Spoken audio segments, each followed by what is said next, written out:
So hello guys, അപ്പോൾ നമ്മൾ ഇന്ന് അപ്സ്കില്ലിന്റെ പുതിയൊരു സൈബർ സെക്യൂരിറ്റി വർക്ക്ഷോപ്പിലാണ് ഇരിക്കുന്നത്. സോ എന്റെ കൂടെ ഉള്ളത് മുഫ്ലിം ജമീൽ. മുഫ്ലിം ജമീൽ ഒരു സൈബർ സെക്യൂരിറ്റി എക്സ്പേർട്ട് ആണ്, ഒരു ബഗ് ബൗണ്ടി ഹണ്ടർ ആണ്, അതേപോലെ തന്നെ ഒരു പെനട്രേഷൻ ടെസ്റ്റർ ആണ്. സോ ഈ ടേംസ് ഒക്കെ നിങ്ങൾ കേൾക്കുമ്പോൾ ഇതൊക്കെ എന്താണ് നിങ്ങൾ ആലോചിക്കുന്നുണ്ടാവും. സോ ഈ ഒരു വർക്ക്ഷോപ്പിന് അവസാനം നിങ്ങൾക്ക് ഈ ഒരു സൈബർ സെക്യൂരിറ്റി എല്ലാ തരത്തിലുള്ള ബേസിക് കാര്യങ്ങളും നമ്മുടെ മുഫ്ലി സെറ്റ് ചെയ്ത് കൊടുക്കും അല്ലേ? ഓക്കെ. സോ മുഫ്ലി, എന്താ ശരിക്കും സൈബർ സെക്യൂരിറ്റി എന്ന് പറഞ്ഞു കഴിഞ്ഞാൽ? സൈബർ സെക്യൂരിറ്റി എന്ന് പറയുമ്പോൾ ഒന്നാമത്തെ കാര്യം, നമ്മളൊരു പുതിയൊരു ഇറയിലാണ് ജീവിച്ചുകൊണ്ടിരിക്കുന്നത്, ശരിയല്ലേ? സനാസിന്റെ കയ്യിൽ ഫോണുണ്ട്, എന്റെ കയ്യിലും ഫോണുണ്ട്. നമ്മളെല്ലാവരും സോഷ്യൽ മീഡിയ ഒക്കെ ഒരുപാട് യൂസ് ചെയ്യും. സനാസിന് എത്ര സോഷ്യൽ മീഡിയ ഹാൻഡിൽസ് ഉണ്ട്, എത്ര അക്കൗണ്ടുകൾ ഉണ്ട്? എനിക്കൊരു ഇൻസ്റ്റയില് പുറത്തു വരാൻ പറ്റില്ല. അതല്ലാതെ ഇപ്പോ ഇൻസ്റ്റാഗ്രാം, വാട്സാപ്പ് ഉണ്ട്, വാട്സാപ്പ് ഉണ്ട്, ട്വിറ്റർ ഉണ്ട്, പിന്നെ ലിങ്ക്ഡിൻ ഉണ്ട്. അപ്പൊ അതുപോലെ തന്നെ ഫേസ്ബുക്ക് ഒന്നും ഇപ്പൊ ഇല്ല, നമ്മളൊക്കെ ജെൻസി ടൈപ്പ് ആയതുകൊണ്ട് അതൊന്നുമില്ല. അതെ, അപ്പൊ ആ ഒരു നിലയ്ക്ക് നമ്മൾ ഒരുപാട് സോഷ്യൽ മീഡിയ നമ്മൾ ഹാൻഡിൽ ചെയ്യുന്നുണ്ട്. പിന്നെ നമ്മുടെ വീട്ടിൽ ഇപ്പൊ എത്ര ഫോൺ ഉണ്ടാവും? നമുക്കൊരു ഫോണ്, പാരന്റ്സിന് ഫോൺ, അങ്ങനെ ഫോൺ ഉണ്ടാവും. അപ്പൊ ഒരുപാട് ടെക്നിക്കൽ ഡിവൈസസ് നമ്മുടെ കയ്യിലുണ്ട്. അപ്പൊ അങ്ങനെയുള്ളൊരു സ്ഥലത്താണ് നമ്മൾ ജീവിച്ചുകൊണ്ടിരിക്കുന്നത്. അപ്പൊ തീർച്ചയായിട്ടും അതിന്റെ ഒരു സെക്യൂരിറ്റി അതാരും നോക്കും? ആരും നോക്കാല്ല. എന്റെ സെക്യൂരിറ്റി സനാസ് നോക്കും? ഇല്ല, എന്റെ സെക്യൂരിറ്റി ഞാൻ തന്നെ നോക്കണം. അപ്പൊ ആ ഒരു നിലക്ക് നമ്മളുടെ ടെക്നിക്കൽ ആയിട്ടുള്ള അല്ലെങ്കിൽ സൈബർ റിലേറ്റഡ് കാര്യങ്ങളുടെ സെക്യൂരിറ്റി മെയിൻറ്റെയിൻ ചെയ്യുക എന്നുള്ള ഒരു കൺസെപ്റ്റ് ആണ് സൈബർ സെക്യൂരിറ്റി എന്ന് പറയുന്നത്. ഈ സെക്യൂരിറ്റി എന്ന് പറഞ്ഞാൽ അപ്പോ ശരിക്കും എന്താണ് അവിടുത്തെ സെക്യൂരിറ്റി? ഇപ്പൊ നമുക്ക് വീടിന്റെ സെക്യൂരിറ്റി എന്ന് പറഞ്ഞാൽ കള്ളം വരും എന്ന് പറയാം. കള്ളം വരും, നമ്മുടെ കാര്യങ്ങൾ അടിച്ചുകൊണ്ട് പോകും, ആ ഒരു വകുപ്പാണ്. അപ്പൊ ഈ സൈബർ നമ്മുടെ മൊബൈലൊക്കെ എന്താണ് സെക്യൂർ ചെയ്യേണ്ട ആവശ്യം, അല്ലെങ്കിൽ നമ്മുടെ ഡാറ്റ സെക്യൂർ ചെയ്യേണ്ട ആവശ്യം? ഡാറ്റ എന്തിനാണ് നമ്മൾ സെക്യൂർ ചെയ്യുന്നത്? അത് ഇപ്പൊ നോക്കുകയാണെങ്കിൽ ഇപ്പോ സ്ലൈഡിൽ കാണാം.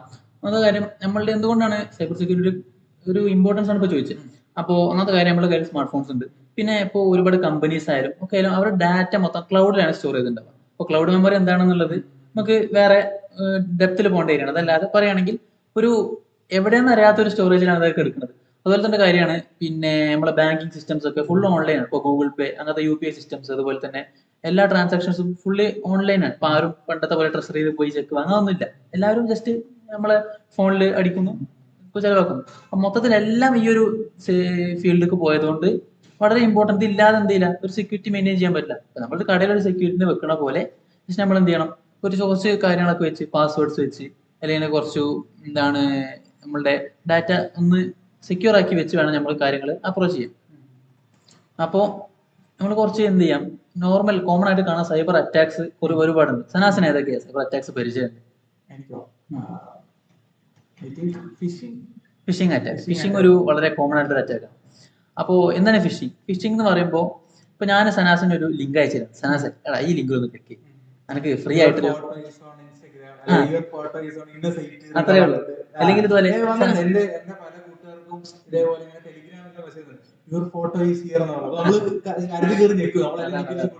അതാണ്. എന്നിട്ട് അത് വഴിയിട്ട് മീൻസ് അവരുടെ ടെലിഗ്രാം അക്കൗണ്ട് ഹാക്ക് ആയിട്ട് വേറെ ആൾക്കാർക്ക് വേറെ എടുത്തിട്ട ഫോട്ടോസ് അങ്ങനെയുണ്ട്. നമ്മളുടെ അക്കൗണ്ട് ഒരാള് എടുത്തതിന് ശേഷം തീർച്ചയായിട്ടും ഫിഷിംഗ്. ആ ഒരു പ്രോസസ് ഉണ്ടല്ലോ, അതായത് നമ്മൾ ലിങ്ക് അയച്ചു കൊടുത്ത് എടുക്കുക എന്നുള്ള അതാണ് ഫിഷിംഗ്. മറ്റേത് പിന്നീട് ഒരു ഞാൻ സനാസായിട്ട് ഇത് ചെയ്യണല്ലോ, പ്രൊവോക്ക് ചെയ്യണല്ലോ, ഞാൻ ബാക്കിൽ ഇരുന്ന് സനാസിന്റെ പേരിൽ മറ്റേ ആക്ടിവിറ്റീസ് ചെയ്യണം. അത് ഫിഷിംഗ് അല്ല. ഫിഷിംഗ് എന്ന് പറയുന്നത് ഇങ്ങനെ ഒരു ഫേക്ക് ആയിട്ടൊരു സാധനം അയച്ചു തന്ന് സനാസിനെ തൂക്കുക, അതാണ് പരിപാടി. നമ്മളൊരു മീനിനെ ചൂണ്ടലിട്ടൊരു ഏര കൊടുത്ത് പറ്റിക്കണം, അതേ സെയിം പരിപാടിയാണ്.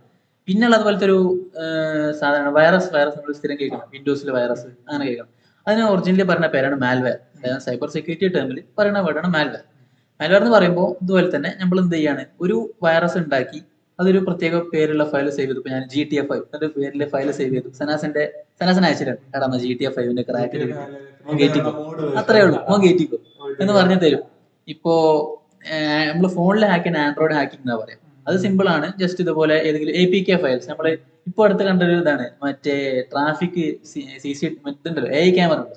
AI ക്യാമറയില് നമ്മളെ ഹെൽമെറ്റ് ഇടാതെ പോയത് അടിച്ചിട്ടുണ്ട്, താങ്കളുടെ ചലാൻ എന്ന് പറഞ്ഞിട്ട് വാട്സപ്പിൽ കേരള പോലീസ് ആക്കും. അതുപോലത്തെ കേരള പോലീസിന്റെ ഒരു ഫേക്ക് ബിസിനസ് വാട്സപ്പ് ഉണ്ടാക്കിയിട്ട് അതിന്റെ ഒരു ഫേക്ക് ഇറങ്ങിയിട്ടുണ്ട്. അപ്പോൾ ചലാന്റെ PDF പകരം അവിടെ കൊടുത്തിട്ടുള്ളത് ചലാൻ.apk എന്നുള്ള ഫയലാണ്. .apk ഫയൽ നമുക്ക് എല്ലാവർക്കും നമ്മളെല്ലാവരും തേർഡ് പാർട്ടി ആപ്സ് കയറ്റുന്ന APK ഫയൽ എന്താ, ഒരു ആപ്ലിക്കേഷൻ.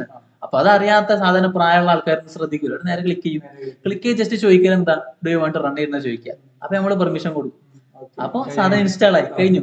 ഇതിന്റെ പ്രത്യേകത വെച്ചാൽ ഇൻസ്റ്റാൾ ആയി കഴിഞ്ഞാൽ പിന്നെ സിസ്റ്റത്തിൽ കാണില്ല. നമ്മളുടെ ഫോണിൽ നോക്കിയാൽ ഐക്കൺ ഉണ്ടാവില്ല, പേരും ഉണ്ടാവില്ല.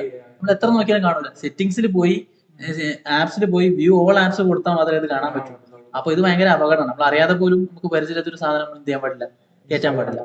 അതുപോലെ തന്നെ മറ്റൊരു ടൈപ്പ് ഓഫ് ഹാക്കിംഗ് ആണ്, ഇത് ഹാക്കിംഗ് എന്ന് പറയാൻ പറ്റില്ല, ഒരു സൈബർ അറ്റാക്ക് ആണ്. എന്ന് വെച്ചാൽ ഡിനയൽ ഓഫ് സർവീസ് എന്ന് പറയും.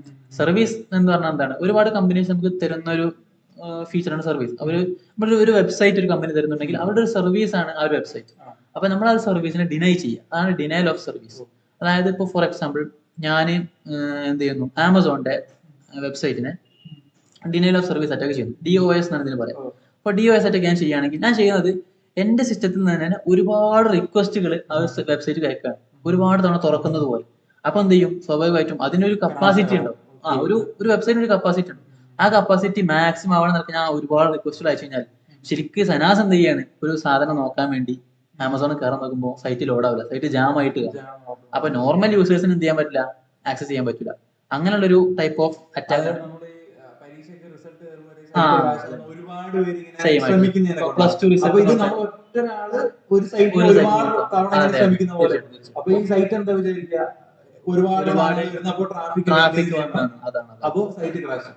എല്ലാവർക്കും പരിചയമുള്ളതാണ് മറ്റേ SSLC റിസൾട്ട്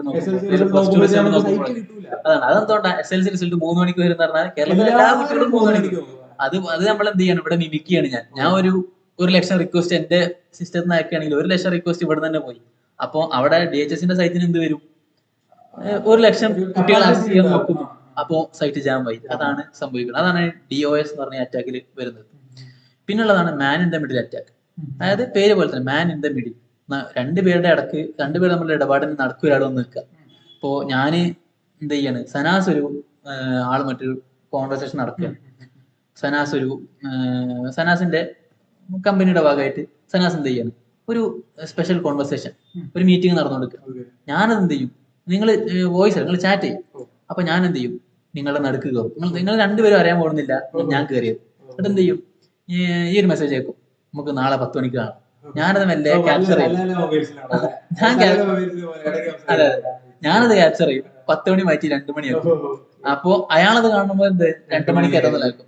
അയാള് 2 മണിക്ക് നിന്നെ പ്രതീക്ഷിച്ച് നിൽക്കും. പക്ഷെ നീ അവിടെ എത്തിയപ്പോഴായിരിക്കും 10 മണിക്കാവും. എന്നിട്ട് ഞാൻ എന്ത് ചെയ്യും, 2 മണിക്ക് നീ അയാളുടെ പേര് ചെന്നിട്ട് അവിടെ വേറൊരു ഇടപാട് നടക്കും. ആണ് മാൻ ഇൻ ദ മിഡിൽ. അതായത് രണ്ടുപേരും അറിയുന്നില്ല നടുക്കൊരാൾ കളിച്ച്, പക്ഷെ രണ്ടുപേർക്കും എന്താണ്, വളരെ അപകടമാണ്. പിന്നെ അതുപോലെ വേറൊരു അറ്റാക്കാണ് സോഷ്യൽ എഞ്ചിനീയറിംഗ്. സോഷ്യൽ എഞ്ചിനീയറിംഗ് ഒരു തരത്തിൽ അറ്റാക്ക് അല്ല, അതൊരു എക്സ്പ്ലോയിറ്റേഷൻ, ചൂഷണം ചെയ്യുന്ന പരിപാടി. അതായത് പബ്ലിക്കലി അവൈലബിൾ ആയിട്ടുള്ള ഡാറ്റ, അത് നമ്മൾ വഴിയിൽ പറയും. അതായത് നമുക്ക് ഗൂഗിളിലായാലും ഒരുപാട് റിസോഴ്സസ് അവൈലബിൾ ആണ്, ഡാറ്റ അവൈലബിൾ ആണ്.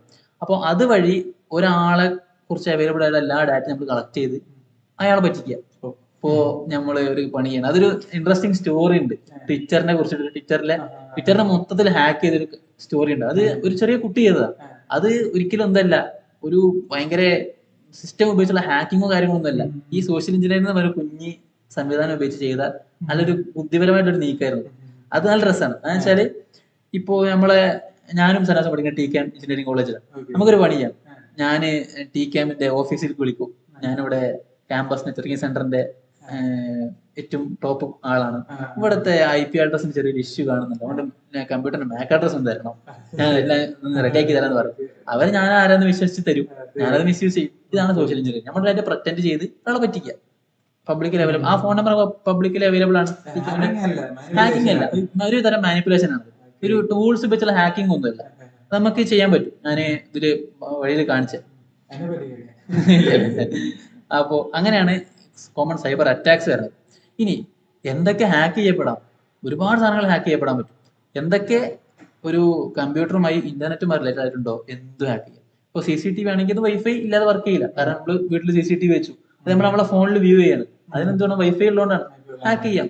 അതുപോലെ തന്നെ നമ്മുടെ ലാപ്ടോപ്പ്, കമ്പ്യൂട്ടർ എന്തോ ആവട്ടെ, ഒരു വയർലെസ് നെറ്റ്വർക്കുമായിട്ട് കണക്റ്റഡ് ആയിട്ട് എന്തുണ്ടോ അത് ഹാക്ക് ചെയ്യാം. വയേർഡ് ആണെങ്കിൽ പിന്നെ ഒരു സെക്യൂരിറ്റി ഉണ്ട്. ആ വയേർഡ് കണക്ഷൻ എവിടെ വരെ ഉണ്ടോ അവിടെ വെച്ച് ഹാക്ക് ചെയ്യാൻ പറ്റും. പക്ഷെ വയർലെസ് ആയിട്ട് നെറ്റ്വർക്കിൽ എന്ത് വരുന്നുണ്ടോ അതൊക്കെ ഭയങ്കര പ്രശ്നമാണ്. എന്ത് നമുക്ക് ഹാക്ക് ചെയ്യാൻ പറ്റും. പിന്നെ അതുപോലെ എന്തുകൊണ്ട് ഇപ്പൊ സനാസ് ആദിത്യ വെച്ചു, എന്തുകൊണ്ട് നമ്മൾ പഠിക്കണം, അല്ലെങ്കിൽ എന്തുകൊണ്ട് സൈബർ സെക്യൂരിറ്റി നമ്മൾ ഇങ്ങനെ ഒരു ഇതിന്റെ സിഗ്നിഫിക്കൻസ് എന്താണെന്ന് ചോദിച്ചു. അത് കാര്യം, ഇപ്പോ നമ്മളെല്ലാവരും ഗെയിം കളിക്കുന്നവരാണ്.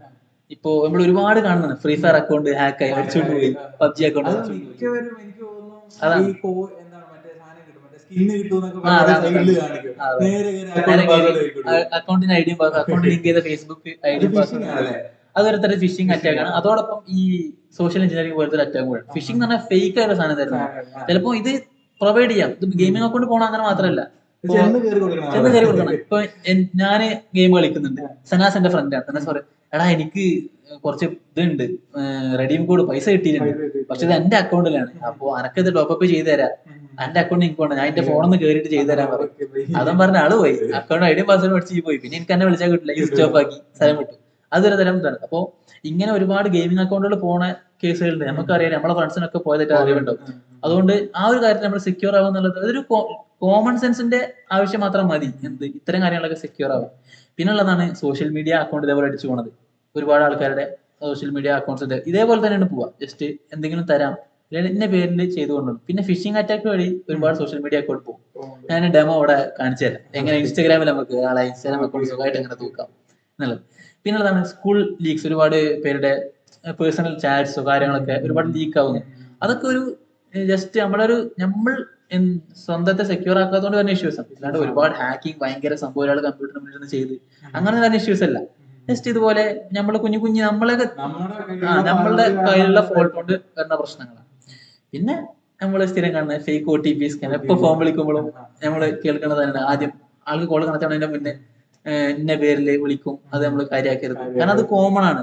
നമ്മളെ കുട്ടികളെ നമുക്ക് കുറച്ചെങ്കിലും ബുദ്ധിയുണ്ട്. പക്ഷെ ഈ പ്രായമുള്ള ആൾക്കാർ, എസ്പെഷ്യലി ഗവൺമെന്റ് ജീവനക്കാർക്ക്, അവർക്കൊരു തോട്ടുണ്ട്. എന്ന് വെച്ചാൽ നമ്മൾ ഗവൺമെന്റ് ജീവനക്കാരാണ്, നമ്മളൊരു സംഭവമാണ്, നമ്മളൊന്നും ആരും പറ്റിക്കൊന്നുമില്ല. പക്ഷെ അവിടെ ഏറ്റവും എളുപ്പത്തിൽ പറ്റിക്കാൻ പറ്റും. അപ്പൊ അങ്ങനെ ഒരുപാട് സ്കാമുകൾ നടക്കും. നമ്മളെ വീട്ടിലൊക്കെ പ്രായമുള്ള ആൾക്കാരെ കണ്ടെങ്കിൽ നമ്മൾ എന്ത് ചെയ്യുക, അവർക്ക് തീരെ സ്മാർട്ട് ഫോണിനെ കുറച്ച് നോളജ് ഇല്ല. അപ്പോ നമ്മൾ അവരൊന്ന് പറഞ്ഞ് മനസ്സിലാക്കണം, ഇത് ഇങ്ങനെയൊക്കെയാണ് കാര്യങ്ങൾ. ഫേക്ക് ആയിട്ട് കോളുകളൊക്കെ വരും, നമ്മൾ കാര്യമാക്കരുത്. ഇപ്പൊ അടുത്ത് എനിക്കൊരു കോള് വന്നു. ഞാൻ ജിമ്മിൽ പോണതുകൊണ്ട് ഞാൻ കുറച്ച് സപ്ലിമെന്റ്സ് ഓർഡർ ചെയ്തു. അപ്പോ ഞാനത് ഓർഡർ ചെയ്തു. അടുത്ത ദിവസം എനിക്ക് കോള് വന്നു. ഞാൻ ഓർഡർ ചെയ്തത് ഇന്നലെ ആണെങ്കിൽ ഇന്ന് വൈകുന്നേരം എനിക്ക് കോള് വന്നു. അപ്പൊ കോളിൽ പറയാന്ന് വെച്ചാല് എന്റെ പേര് വെച്ചു, മുഫ്ലി അല്ലേ? ആ അതെ. അപ്പോ ഞങ്ങള് GNC എന്ന കമ്പനി ഞാൻ ഓർഡർ ചെയ്തത്. GNC എന്നാണ് വിളിക്കുന്നത്. ഇന്ന സാധനം ഇത്ര രൂപന്റെ സാധനങ്ങൾ ഓർഡർ ചെയ്തിരുന്നു. അതെ, ഓർഡർ ചെയ്തിരുന്നു.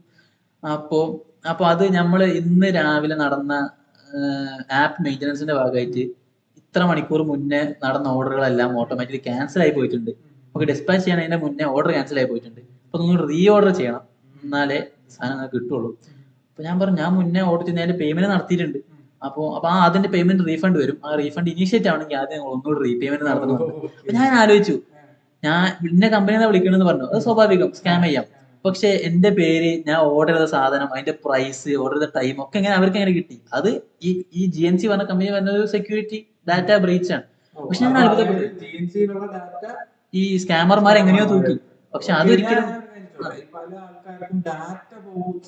ഇപ്പോ ചില ആപ്പിലൊക്കെ ഡാറ്റയാണ് എടുക്കുന്നത്. നമ്മളെ ഡാറ്റ എന്ന് പറഞ്ഞാൽ മീൻസ് നമ്മളെ ഡാറ്റ പോലെ എന്താ കുഴപ്പം? നമ്മൾ ഡാറ്റ പോയാൽ എന്താ കുഴപ്പമെന്ന് വെച്ചാൽ, ഇതൊരു എക്സാമ്പിൾ ആണ്. ഇപ്പൊ എന്റെ ഡാറ്റ അതാണ് ഡാറ്റ വെച്ചിട്ടുള്ള സ്കാം. ഇപ്പൊ എന്റെ ഡാറ്റ ഞാന് GNCയിൽ സ്വാഭാവികമായിട്ടും നമ്മൾ അക്കൗണ്ട് എടുക്കുന്നു, നമ്മുടെ ഡീറ്റെയിൽസ് അവിടെ ഉണ്ടാവും. നമ്മൾ അവരെ ട്രസ്റ്റ് ചെയ്തിട്ടാണ് നമ്മളുടെ ഈ ഡീറ്റെയിൽസ് GNC കമ്പനിക്ക് കൊടുക്കുന്നത്. പക്ഷെ GNCന്റെ കയ്യിൽ നിന്ന് അവരുടെ കസ്റ്റമേഴ്സിന്റെ ഡാറ്റ മൊത്തം ആർക്ക് കിട്ടുകയാണ്? ഒരു സ്കാമറിന് കിട്ടുകയാണ്. ആ സ്കാമറിന് എന്ത് ചെയ്യാം? ഈ ഡാറ്റ ഉപയോഗിച്ച് എന്തും ചെയ്യാം. ഇപ്പൊ അയാൾ എന്ത് ചെയ്തു? എന്നെ വിളിച്ച് സ്കാം ചെയ്തു. ഞാൻ പ്രതീക്ഷിച്ചില്ല. കാരണം GNC പറഞ്ഞാൽ one of the best companies ആണ്. അപ്പൊ അവരുടെ നിന്ന് ഇങ്ങനെ ഒരു സ്കാം ഉണ്ടെന്ന് പ്രതീക്ഷിക്കില്ല, അങ്ങനെ ഡാറ്റ ബ്രീച്ച് ഉണ്ടെന്ന് പ്രതീക്ഷിക്കില്ല. അപ്പൊ ഞാൻ ഫസ്റ്റ് വിളിച്ചപ്പോ എന്റെ പേര് പറഞ്ഞ്, പ്രൈസ് പറഞ്ഞ്, സാധനം പറഞ്ഞു. അപ്പൊ ഫസ്റ്റ് ജെന്യൂൻ ആണെന്ന് വിചാരിച്ചു. പിന്നെ നമ്മള് സ്ഥിരം യൂട്യൂബിലൊക്കെ നമ്മളെ സ്കാം വീഡിയോസ് കാണുക. അപ്പൊ ആ ഒരു ടോണാണ് ഇവർക്ക്. ഹിന്ദിക്കാർ ഇംഗ്ലീഷ് പറഞ്ഞാൽ നമുക്ക് മനസ്സിലാവുമല്ലോ. അപ്പൊ ആ ഒരു ടോൺ വെച്ച് എനിക്ക് മനസ്സിലായി. അപ്പൊ പിന്നെ നല്ല ചീത്ത അറിഞ്ഞ് അവരെ പറഞ്ഞു വിട്ടു. അപ്പൊ പിന്നീട് ഞാൻ GNCനെ GNCന്റെ കസ്റ്റമർ സർവീസിനെ കോൺടാക്ട് ചെയ്തു. അപ്പൊ എന്ത് ചെയ്തു? ഇങ്ങനെ ഒരു സംഭവമേ ഇല്ല, ഇത് പക്ക ഫ്രോഡാണ്. ഞാൻ എന്ത് ചെയ്തു? ഞാൻ തന്നെ ഇവരെ ഫോൺ നമ്പർ ഉപയോഗിച്ച് ഒരു പൊട്ടത്തരം ചെയ്തിരുന്നു. ഇവരെ ഫോൺ നമ്പറും മെയിലായിട്ട് ലിങ്ക്ഡ് ആയിരുന്നു.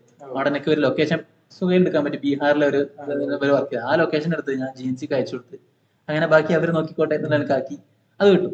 അപ്പൊ ഇതാണ് ഡാറ്റ സെക്യൂരിറ്റി എന്തുകൊണ്ട് ഇത്ര ഇമ്പോർട്ടന്റ് എന്ന് പറയുന്നത്. നമ്മൾ ഡാറ്റ പോയ പ്രശ്നം തന്നെയാണ് അത്. അപ്പോ അത് ആർക്ക് കിട്ടുന്നുള്ളൂ. ഇപ്പൊ എന്റെ ഡാറ്റ സനാസിന് കിട്ടിയ സനാസ് മിസ്യൂസ് ചെയ്യില്ലായിരിക്കാം, പക്ഷെ അത് വേറൊരാളാണെങ്കിൽ അയാൾ മിസ്യൂസ് ചെയ്യില്ലാന്ന് നമുക്ക് ഉറപ്പും പറയാൻ പറ്റില്ല. അതാണ് ഈ ഒരു ഡാറ്റ സെക്യൂരിറ്റിന്റെ ഒരു ഇമ്പോർട്ടൻസ് വരുന്നത്. പിന്നുള്ളതാണ് എന്താണ് റിയൽ ഹാക്കിംഗ്? എന്താണ്? 3 ടൈപ്പ് ഹാക്കിങ്ങുകൾ. നമ്മൾ പറഞ്ഞു പല ടൈപ്പ് ഹാക്കിംഗ് ഉണ്ട്. അത് ഒന്നാമത്തെ ഹാക്കിംഗ് ആണ് വൈറ്റ് ഹാറ്റ് ഹാക്കേഴ്സ്. അതായത് നല്ല ഹാക്കേഴ്സ്, അതാണ് വൈറ്റ് ഹാറ്റ്. അപ്പോൾ നോക്കുകയാണെങ്കിൽ ഒരു സ്പെസിഫിക് ആവശ്യത്തിന് വേണ്ടി അല്ലെങ്കിൽ ഒരു കമ്പനിക്ക് വേണ്ടി അങ്ങനെയൊക്കെ നല്ല ഇന്റൻഷൻ വെച്ചിട്ട് ഹാക്ക് ചെയ്യുന്ന ആൾക്കാരാണ്. നല്ല ഹാക്കിംഗ് എന്ന് പറയുമ്പോൾ ഇപ്പോ ഞാനും സനാസ് ഒരു കമ്പനിയിൽ വർക്ക് ചെയ്യാണ് ഹാക്കേഴ്സ് ആയിട്ട്. അപ്പൊ ആ കമ്പനിക്ക് ഒരു അറ്റാക്ക് വന്നു. അപ്പൊ ആ അറ്റാക്കിനെ നമ്മൾ ഡിഫെൻഡ് ചെയ്യണം. നമ്മൾ ഹാക്ക് ചെയ്യാം. രണ്ട് ടൈപ്പ് ഹാക്കിംഗ് ഉണ്ട്. ഒന്ന് ഡിഫെൻസീവ് ഉണ്ട്, ഒഫെൻസീവ് ഉണ്ട്. ഡിഫെൻസീവ് എന്ന് പറഞ്ഞാൽ വരുന്ന അറ്റാക്കിനെ പ്രൊവൈഡ് ചെയ്യും. ഒഫെൻസീവ് എന്ന് പറഞ്ഞു കഴിഞ്ഞാൽ അങ്ങോട്ട് അറ്റാക്ക് ചെയ്ത് നോക്കി അറ്റാക്ക് ചെയ്യാൻ പറ്റുന്നുണ്ടോ എന്ന് നോക്കുക. ഇപ്പോ ഒരു കമ്പനി എന്നെ ഏൽപ്പിച്ചു, ഇപ്പൊ സനാസ് എന്നെ ഏൽപ്പിച്ചു, സനാസിന്റെ അപ്സ്കില്ലറിൽ എന്നെ ഹാക്കറായിട്ട് സനാസ് നിയമിച്ചു. ഞാൻ എന്ത് ചെയ്ത് നോക്കും, ഞാനൊരു പെനട്രേഷൻ ടെസ്റ്ററാണ്. പെനട്രേഷൻ ടെസ്റ്റർ എന്ന് പറയുമ്പോൾ ലാസ്റ്റ് പറയും എന്തൊക്കെയാണ് ജോബ് റോൾസ് നമുക്ക് പറയാം. അപ്പോൾ ഞാൻ എന്ത് ചെയ്ത് നോക്കും, സനാസിന്റെ വെബ്സൈറ്റ്, അപ്സ്കില്ലറിന്റെ വെബ്സൈറ്റ് എല്ലാ വഴിയിലും ഹാക്ക് ചെയ്ത് നോക്കും. അപ്പൊ ഹാക്ക് ചെയ്ത് നോക്കിയിട്ട് ഹാക്കിങ് പറ്റുന്നുണ്ടെങ്കിൽ എന്താണ് അർത്ഥം, സനാസിന്റെ വെബ്സൈറ്റിന് കുഴപ്പമുണ്ട്, വേറെ ആർക്കും ഹാക്ക് ചെയ്യാം. അപ്പൊ ഞാൻ എന്ത് ചെയ്യും, ഇന്ന പ്രശ്നങ്ങളുണ്ട്, ഇന്ന സോൾവ് ചെയ്യണം, ഞാൻ റിപ്പോർട്ട് തരും. ഇതെന്താണ്, നമ്മൾ ഹാക്ക് ചെയ്യുക തന്നെയാണ്, പക്ഷെ എന്താണ് ലീഗലാണ്. കാരണം സനാസ് എനിക്ക് പെർമിഷൻ തന്നുകൊണ്ടാണ് ഹാക്ക് ചെയ്യുന്നത്. പക്ഷെ നല്ല കാര്യത്തിന് വേണ്ടിയിട്ടാണ്, സനാസിന്റെ വെബ്സൈറ്റിന്റെ സെക്യൂരിറ്റി കൂട്ടാൻ വേണ്ടിയിട്ടാണ്. ഇത്തരത്തിലുള്ള ഹാക്കിംഗ് ആണ് വൈറ്റ് ഹാറ്റ് ഹാക്കിംഗ്. അത് ഡിഫെൻസീവ് ആവാം അല്ലെങ്കിൽ ഒഫെൻസീവ് ആവാം. പിന്നുള്ളൊരു കാറ്റഗറിയാണ് ഏറ്റവും ഫേമസ് ആയിട്ടുള്ള ബ്ലാക്ക് ഹാറ്റ് ഹാക്കേഴ്സ്. അത് നമ്മൾ ഏറ്റവും ആ ഒരു ഹൂഡിയൊക്കെ ഇട്ട് ഒരു മാസ്ക് ഒക്കെ വെച്ച് അങ്ങനെ ഇതൊരു ക്യാരക്ടറൈസേഷൻ മാത്രമാണ്. ഏറ്റവും സിമ്പിൾ പറയുകയാണെങ്കിൽ ഒരു മലയാളത്തിലെ സിനിമ ഉണ്ട്, അയാം കാതലൻ എന്ന് പറഞ്ഞിട്ട്, നെസ്ലൻ. അതിലുള്ള നെസ്ലനാണ് പ്രോപ്പർ ഹാക്കർ. അങ്ങനെ ഹൂഡി ഇട്ടിട്ടോ മാസ്ക് ഇട്ടിട്ടോ ഒന്നല്ല, സാധാരണ ടീഷർട്ടും ഇട്ട് മുണ്ടൊക്കെ എടുത്ത് അങ്ങനെ തന്നെ ഉണ്ടാവുക. ഒരിക്കലും ഒരു ഹാക്കർ എന്ന് പറയുമ്പോൾ അങ്ങനെ ഒരു പേടിയോ അങ്ങനത്തെ ഒരു കാര്യങ്ങളൊന്നും വേണ്ട. അപ്പോ ബ്ലാക്ക് ഹാറ്റ് ഹാക്കേഴ്സ് പറയുമ്പോൾ ചെയ്യുന്നത് ഹാക്കിംഗ് തന്നെ, പക്ഷെ അവര് ചെയ്യുന്നത് തെറ്റായ ഉദ്ദേശത്തിനാണ്. ഇപ്പൊ ഒരാളെ ഡാറ്റ മിസ്യൂസ് ചെയ്യുക, അല്ലെങ്കിൽ ഒരാളെ ഇൻസ്റ്റാഗ്രാം അക്കൗണ്ട് ഹാക്ക് ചെയ്തെടുക്കുക, അയാളെ പറ്റിച്ച് പൈസ ഉണ്ടാക്കുക, അങ്ങനത്തെ കാര്യങ്ങൾക്ക് ചെയ്യുന്ന ഹാക്കിംഗ് ആണ് ബ്ലാക്ക് ഹാറ്റ് ഹാക്കിംഗ് എന്ന് പറയുന്നത്. പിന്നെ ഒരു കാറ്റഗറിയാണ് ഗ്രേ ഹാറ്റ്. ഗ്രേ ഹാറ്റ് എന്ന് പറയുമ്പോൾ ബ്ലാക്ക് ഹാറ്റിന്റെയും വൈറ്റ് ഹാറ്റിന്റെയും ഇടക്കുള്ള സംഭവം. അതായത് അവരുടെ ഉദ്ദേശം നല്ലതായിരിക്കാം, അവർ ഹാക്കിംഗ് ചെയ്യുന്നത് നല്ല കാര്യത്തിനായിരിക്കും, പക്ഷെ അവരെ യൂസ് ചെയ്യുന്ന വഴി തെറ്റായ ലീഗൽ വേ ആവില്ല. ഫോർ എക്സാമ്പിൾ സനാസിന്റെ കമ്പനീനെ എടുക്കാം. ഇപ്പോ ഞാൻ ഒരു ഗ്രേ ഹാറ്റ് ഹാക്കർ ആണെങ്കിൽ ഞാൻ എന്ത് ചെയ്യും, എന്തെങ്കിലും വഴിക്ക് സനാസിന്റെ പെർമിഷൻ ഇല്ലാതെ ഞാൻ ഹാക്ക് ചെയ്യും. പക്ഷെ എന്റെ ഇന്റൻഷൻ എന്താ, സനാസിനെ ഹെൽപ്പ് ചെയ്യണം. അതാണ്, സനാസിന്റെ പെർമിഷൻ എനിക്കില്ല. ചില സ്പെസിഫിക് ഹാക്കിംഗ് മെത്തേഡ്, അതെ അതെ, നമ്മളുടെ ഒരു സിഗ്നേച്ചർ അവിടെ വരുത്താൻ വേണ്ടി അങ്ങനെയൊക്കെ. ഇപ്പൊ അതെ അതെ, അങ്ങനെ പറ്റും. അതുണ്ട്, മറ്റേ കമ്പനിക്ക് ആദ്യം മെയിൽ. അതെ അതെ, അങ്ങനെ അതൊരു ഇതാണ് ഗ്രേ ഹാറ്റ് ഹാക്കിംഗ്. കാരണം നമ്മളെ ഇന്റൻഷൻ നല്ലതാണ്, കമ്പനിയിൽ എന്റെ റിസൾട്ട് ലീഗലാണ്, പക്ഷെ വേ ഇല്ലീഗലാണ്. അതാണ് വ്യത്യാസം. ആ രണ്ടിന്റെ ഇടക്കുള്ളത് ഗ്രേ ഹാറ്റ് വരാൻ കാരണം വൈറ്റിന്റെയും ബ്ലാക്കിന്റെയും ഇടക്കുള്ളത്. അപ്പൊ അങ്ങനെയാണ് കാര്യങ്ങൾ വരുന്നത്. പിന്നെ അതിലുള്ളൊരു എന്താണ് എത്തിക്കൽ ഹാക്കിംഗ്. ഹാക്കിംഗ് പറഞ്ഞു എത്തിക്കലായിട്ട് എങ്ങനെ ഹാക്ക് ചെയ്യാം. എത്തിക്കൽ ഹാക്കിംഗ് പറയുമ്പോൾ സിംപ്ലി വൈറ്റ് ഹാറ്റ് ഹാക്കിംഗ്. നമ്മൾ ഒരു നല്ലൊരു ആവശ്യത്തിന് വേണ്ടി എങ്ങനെ ഹാക്ക് ചെയ്യാം, അതാണ് എത്തിക്കൽ ഹാക്കിംഗ് എന്ന് പറയുന്നത്. അപ്പോൾ അത് ഒരുപാട് കാര്യങ്ങളുണ്ട്. ഒന്ന് നമ്മൾ ഇത്രയും ഡിസ്കസ് ചെയ്ത പോലെ സെൻസിറ്റീവ് ആയിട്ട് ഡാറ്റ ഒക്കെ സെക്യൂർ ചെയ്യുക, അതുപോലെ സൈബർ അറ്റാക്സിനെ ഡിഫെൻഡ് ചെയ്യുക, തടയുക, അങ്ങനത്തെ കാര്യങ്ങളൊക്കെ ഈ എത്തിക്കൽ ഹാക്കിങ്ങിൽ വരുന്നതാണ്. അപ്പോൾ എങ്ങനെയാണ് ഈ ഹാക്കേഴ്സ്, ബ്ലാക്ക് ഹാറ്റ് ഹാക്കേഴ്സ് നമ്മളെ പറ്റിക്കുന്നില്ല. ഒന്നാമത്തെ കാര്യം ഫേക്ക് ഒ ടി പി അല്ലെങ്കിൽ ഫേക്ക് നിങ്ങൾക്ക് ഒരു ഒ ടി പി വന്നിട്ടുണ്ടാവും, അത് പറഞ്ഞു തരണം അങ്ങനെ. പിന്നുള്ളതാണ് ഫിഷിംഗ് പേജസ്. നമ്മളുടെ ലോഗിൻ പേജിന്റെ ക്ലോണുകളൊക്കെ ഉണ്ടാക്കി, ഞാൻ ഇപ്പൊ എന്റെ ഡെമോ കാണിച്ചു തരാം, അപ്പൊ കറക്റ്റ് മനസ്സിലാവും. അതായത് ഞാൻ ഒരു സനാസിന്റെ പേര് തന്നെയാണ്, ഒരു ഇൻസ്റ്റാഗ്രാം അക്കൗണ്ട് ഉണ്ട്, ഫ്രീ ആയിട്ട് 1000 ഫോളോവേഴ്സ് നിങ്ങൾക്ക് തരാം. ഞാൻ ഒരു ലിങ്ക് അയച്ചുതരാം, ഒരു കയറി നമ്മളുടെ അക്കൗണ്ടിൽ ഐ ഡി പാസ്വേഡ് അടിച്ചാൽ മതി, ഇമെയിൽക്ക് ഒരു വെരിഫിക്കേഷൻ കോഡ് വരും, അത് അടിച്ചു കഴിഞ്ഞാൽ അക്കൗണ്ട് 1000 ഫോളോവേഴ്സ് വിത്തിൻ മിനിറ്റ്സ് കിട്ടും എന്ന് നമുക്ക് പറഞ്ഞു കഴിഞ്ഞാൽ ആരായാലും അടിച്ചു കണ്ട പക്ക ഇൻസ്റ്റാഗ്രാമിന്റെ സെയിം എന്തായിരിക്കും ലോഗിൻ പേജ്. അതാണ് ഇങ്ങനെ ക്ലോൺ പേജ്. നമ്മള് ചില കോഡിങ്ങിന്റെ കോഴ്സുകളൊക്കെ പഠിത്തൂലെ, മേക്ക് ഫ്ലിപ്കാർട്ട് ക്ലോൺ, അതായത് ഒരു ആപ്പിന്റെ ക്ലോൺ ഉണ്ടാക്കാൻ പഠിക്കുക. അതുപോലെ പക്ക കോപ്പി ഉണ്ടാക്കിയിട്ട് ആൾക്കാരെ പറ്റിക്കുന്ന പരിപാടിയാണ് ഇത്, പക്ക ഫിഷിംഗ് അറ്റാക്ക്. അപ്പോ അങ്ങനെയാണ് ഹാക്കിംഗ് നടക്കുന്നത്. അപ്പൊ നമുക്കൊരു ഡെമോ സെഷനിലേക്ക് പോവാം, ഒരു സാധനം ഹാക്ക് ചെയ്ത് നോക്കാം. ഓക്കെ, അപ്പോ നമ്മളുടെ എന്താ പറയാ ഹാക്കിംഗ് ചെയ്യുന്നത് നമ്മൾ ഏതിലാണ്, കാലി ലിനക്സ് എന്ന് പറഞ്ഞ സോഫ്റ്റ്വെയറിലാണ്. ഓക്കെ, കാലി ലിനക്സ് എന്ന് പറഞ്ഞ സോഫ്റ്റ്വെയർ ഒരു ലിനക്സ് ബേസ്ഡ് സാധനമാണ്. അത് നമ്മൾ എങ്ങനെ ചെയ്യണമെന്ന് വെച്ചാൽ വിൻഡോസിൽ തന്നെ നമ്മൾ ഉള്ളിലായിട്ട് യൂസ് ചെയ്യാം. അപ്പോൾ എന്താണ് കാലി ലിനക്സ് എന്തിനു യൂസ് ചെയ്യുന്നത് വെച്ചാൽ വിൻഡോസ് എന്തില്ല, ഒരു ടൂൾസ് ഒരുപാട് സപ്പോർട്ട് ചെയ്യണില്ല. നമ്മൾ ഹാക്ക് ചെയ്യുമ്പോൾ ഒരുപാട് ടൂൾസ് നമുക്ക് ആവശ്യമുണ്ട്. അപ്പോൾ അങ്ങനെ ഇരിക്കെ നമുക്ക് കാലി ലിനക്സ് ആകുമ്പോൾ ഹാക്കിങ്ങിന് വേണ്ടി കസ്റ്റമൈസ് ചെയ്ത ഒരു ലിനക്സ് ആണ്. അപ്പോൾ ഒരുപാട് ടൂൾസ് അവൈലബിൾ. ഓപ്പറേറ്റിംഗ് സിസ്റ്റം ആണ്. അതെ അതെ, ആൻഡ്രോയിഡ് പോലെ. യെസ് യെസ്, ആൻഡ്രോയിഡ് ഫോണിലാണ് ആൻഡ്രോയിഡ് iOS ഒക്കെ. അതുപോലെ തന്നെ ലാപ്പിൽ വരുമ്പോൾ macOS ഉണ്ട്, പിന്നെ വിൻഡോസ് ഉണ്ട്, ലിനക്സ് ആണ്. സ്കൂളിൽ ഉപയോഗിക്കുന്ന ഉബുണ്ടു സോഫ്റ്റ്വെയർ ലിനക്സിൽ ബിൽഡ് ചെയ്ത സാധനമാണ്. യെസ് യെസ് യെസ്, ഉബുണ്ടു ലിനക്സിന്റെ ഒരു വേർഷൻ. അപ്പൊ നമ്മള് കാലി ലിനക്സിൽ ടെർമിനൽ ഓപ്പൺ ചെയ്ത് ആണ് കാര്യങ്ങൾ ചെയ്യാം. അതായത് ടെർമിനൽ നമ്മൾ ചെയ്യണത് ഒരു കമാൻഡ്സ് അടിച്ച് കീബോർഡിൽ ടൈപ്പ് ചെയ്ത് കമാൻഡ്സ് യൂസ് ചെയ്തിട്ടാണ് നമ്മൾ എല്ലാ കാര്യങ്ങളും ചെയ്യാം. കമാൻഡ് ലൈൻ ഇന്റർഫേസ് എന്ന് പറയും. CLI. അതുപോലെ തന്നെ വേറൊരു ഇന്റർഫേസ് ആണ് ഗ്രാഫിക്കൽ യൂസർ ഇന്റർഫേസ്, GUI. നമ്മൾ നോർമലി യൂസ് ചെയ്യണ ജസ്റ്റ് ഒന്നുമില്ല. അപ്പോൾ നമ്മള് വിൻഡോസിൽ ഡെസ്ക്ടോപ്പ് അല്ലെങ്കിൽ ഡോക്യുമെന്റ്സ് ഓപ്ഷൻ ഡബിൾ ക്ലിക്ക് ചെയ്യുന്നു, ഓപ്പൺ ആവും. അതേപോലെ നമുക്ക് എന്ത് ചെയ്യാം, യെസ് അതേ സാധനം നമുക്ക് ഇവിടെ എന്ത് ചെയ്യാൻ പറ്റും, കമാൻഡ് ചെയ്യാൻ പറ്റും. യെസ്, ഇവിടെ നമുക്ക് ജസ്റ്റ് മൗസ് ക്ലിക്ക് ചെയ്തിട്ട് തുറക്കണം. അതേ സാധനം നമുക്ക് എന്ത് ചെയ്യാം, ഇങ്ങനെ അടിച്ചിട്ട് തുറക്കാൻ പറ്റും. ഇപ്പൊ ഞാൻ എന്ത് ചെയ്തു, ഡൗൺലോഡ്സ് എന്ന ഫോൾഡറിനുള്ളിൽ കയറിയിരിക്കുകയാണ്. അപ്പോൾ ജസ്റ്റ് നമ്മള് കണ്ട് ചെയ്യുന്ന പരിപാടി കാണാതെ ഇതുവരെ ചെയ്യും. അപ്പൊ അത് എന്തുകൊണ്ട് സിഗ്നിഫിക്കൻസ് വെച്ച് കഴിഞ്ഞാൽ, ഇപ്പൊ ഞാൻ ഇവിടെ ഇരുന്ന് വേറെ ഏതെങ്കിലും ഒരു കമ്പ്യൂട്ടർ ഹാക്ക് ചെയ്യാം, ആ കമ്പ്യൂട്ടർ കാണാനുള്ള അവസരം എനിക്കില്ല. അപ്പൊ ഞാൻ എന്ത് ചെയ്യാണ്, കമാൻഡ്സ് വഴിയാണ് ആ കമ്പ്യൂട്ടറിനെ ആക്സസ് ചെയ്യാം. ഇപ്പൊ ഒക്കെ അവിടെ കമ്പ്യൂട്ടറിന്റെ മൈക്ക് ഓൺ ആക്കണം, അവിടെ ആ കമ്പ്യൂട്ടർ ഇരിക്കുന്ന റൂമിൽ എല്ലാ കാര്യങ്ങളും എനിക്ക് കേൾക്കണം. അപ്പൊ ഞാൻ മൈക്ക് ഓൺ ആക്കി കമാൻഡ് യൂസ് ചെയ്തിട്ടുണ്ട്. ഒരിക്കലും എനിക്ക് അവിടെ പോയിട്ട് സ്ക്രീൻ നോക്കി മൈക്ക് ഓൺ ആക്കാൻ പറ്റില്ല. അതാണ് ഈ ഒരു ഇതിന്റെ സിഗ്നിഫിക്കൻസ് എന്ന് പറയുന്നത്. അപ്പൊ നമുക്ക് ഇനി ഒരു ഡെമോ സെഷനിലേക്ക് പോവാം. ഒന്നാമത്തെ കാര്യം, നമ്മളിപ്പോൾ ഒരു ഫിഷിംഗ് അറ്റാക്ക് ചെയ്ത് നോക്കാം. നമ്മൾ ഫിഷിങ്ങിന് ഒരുപാട് ടൂൾസ് യൂസ് ചെയ്യും. അപ്പോൾ ഞാൻ ഇവിടെ യൂസ് ചെയ്യുന്നത് ഒരു എൻഫിഷർ എന്ന ടൂളാണ്. ഞാൻ എൻഫിഷർ ആണോ സെഡ്ഫിഷർ ആണോ ഉള്ളത് കയ്യിൽ നോക്കട്ടെ, നോക്കാം ഏതാണുള്ളത് നോക്കാം. എൻഫിഷർ എൻ്റെ കയ്യിലുണ്ട്, ഇവിടെ എൻഫിഷർ കയ്യിൽ ഇരിക്കുന്നുണ്ട്. നമുക്ക് എൻഫിഷർ യൂസ് ചെയ്യാം. അപ്പോൾ ഇതൊരു എഡ്യൂക്കേഷണൽ പർപ്പസ് സാധനമാണ്. എല്ലാവരും എന്ത് ചെയ്യരുത്, ട്രൈ ചെയ്യാൻ നിൽക്കരുത്, പണി കിട്ടും. കാരണം ചെയ്യാൻ പറ്റുന്ന കുറച്ച് കാര്യങ്ങൾ നമുക്ക് കൊടുക്കാം. അപ്പോൾ ഒന്നാമത്തെ കാര്യം വരുന്നത്, എങ്ങനെയാണ് ഈ ഒരു എൻഫിഷറിന്റെ കളി കിടക്കുന്നതാണ്. എൻഫിഷർ ഒരു പൈത്തൺ ഉപയോഗിച്ച് എഴുതിയൊരു സ്ക്രിപ്റ്റ് ആണ്. നമ്മൾ പൈത്തന്റെ കോഴ്സ് എടുക്കുന്നില്ലേ, യെസ്, പൈത്തൺ ഉപയോഗിച്ച് കോഡ് ചെയ്തൊരു സാധനമാണ് നമ്മളുടെ ഈ എൻഫിഷർ എന്ന് പറയുന്നത്. അത് നമ്മൾ ആദ്യം എടുക്കുക.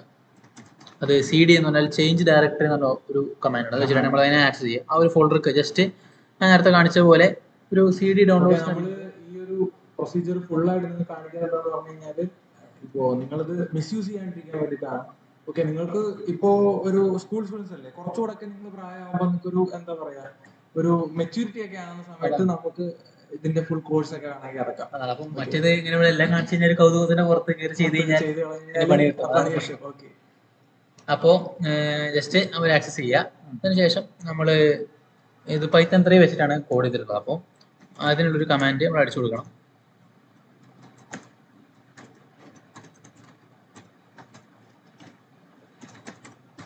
അപ്പൊ നമ്മൾ സെഡ്ഫിഷറിന്റെ ഒരു വിൻഡോയിലേക്ക് കയറിയിരിക്കുകയാണ്. ഇവിടെ നമുക്ക് കാണാം ഒരുപാട് സോഷ്യൽ മീഡിയ പ്ലാറ്റ്ഫോംസ് ഇവിടെ ലിസ്റ്റ് ആയിട്ടുണ്ട്. ഫേസ്ബുക്ക്, ഇൻസ്റ്റാഗ്രാം, ഗൂഗിൾ, മൈക്രോസോഫ്റ്റ്, അങ്ങനെ ഒരുപാടുണ്ട്. പിന്നെ പേപ്പാൽ ഒരു പേയ്മെന്റ് ആപ്പാണ്, സ്റ്റീം ഗെയിമിന്റെ ആപ്പാണ്, ട്വിറ്റർ, പ്ലേ സ്റ്റേഷൻ, ടിക്ടോക്ക്, അങ്ങനെ ഒരുപാടുണ്ട്.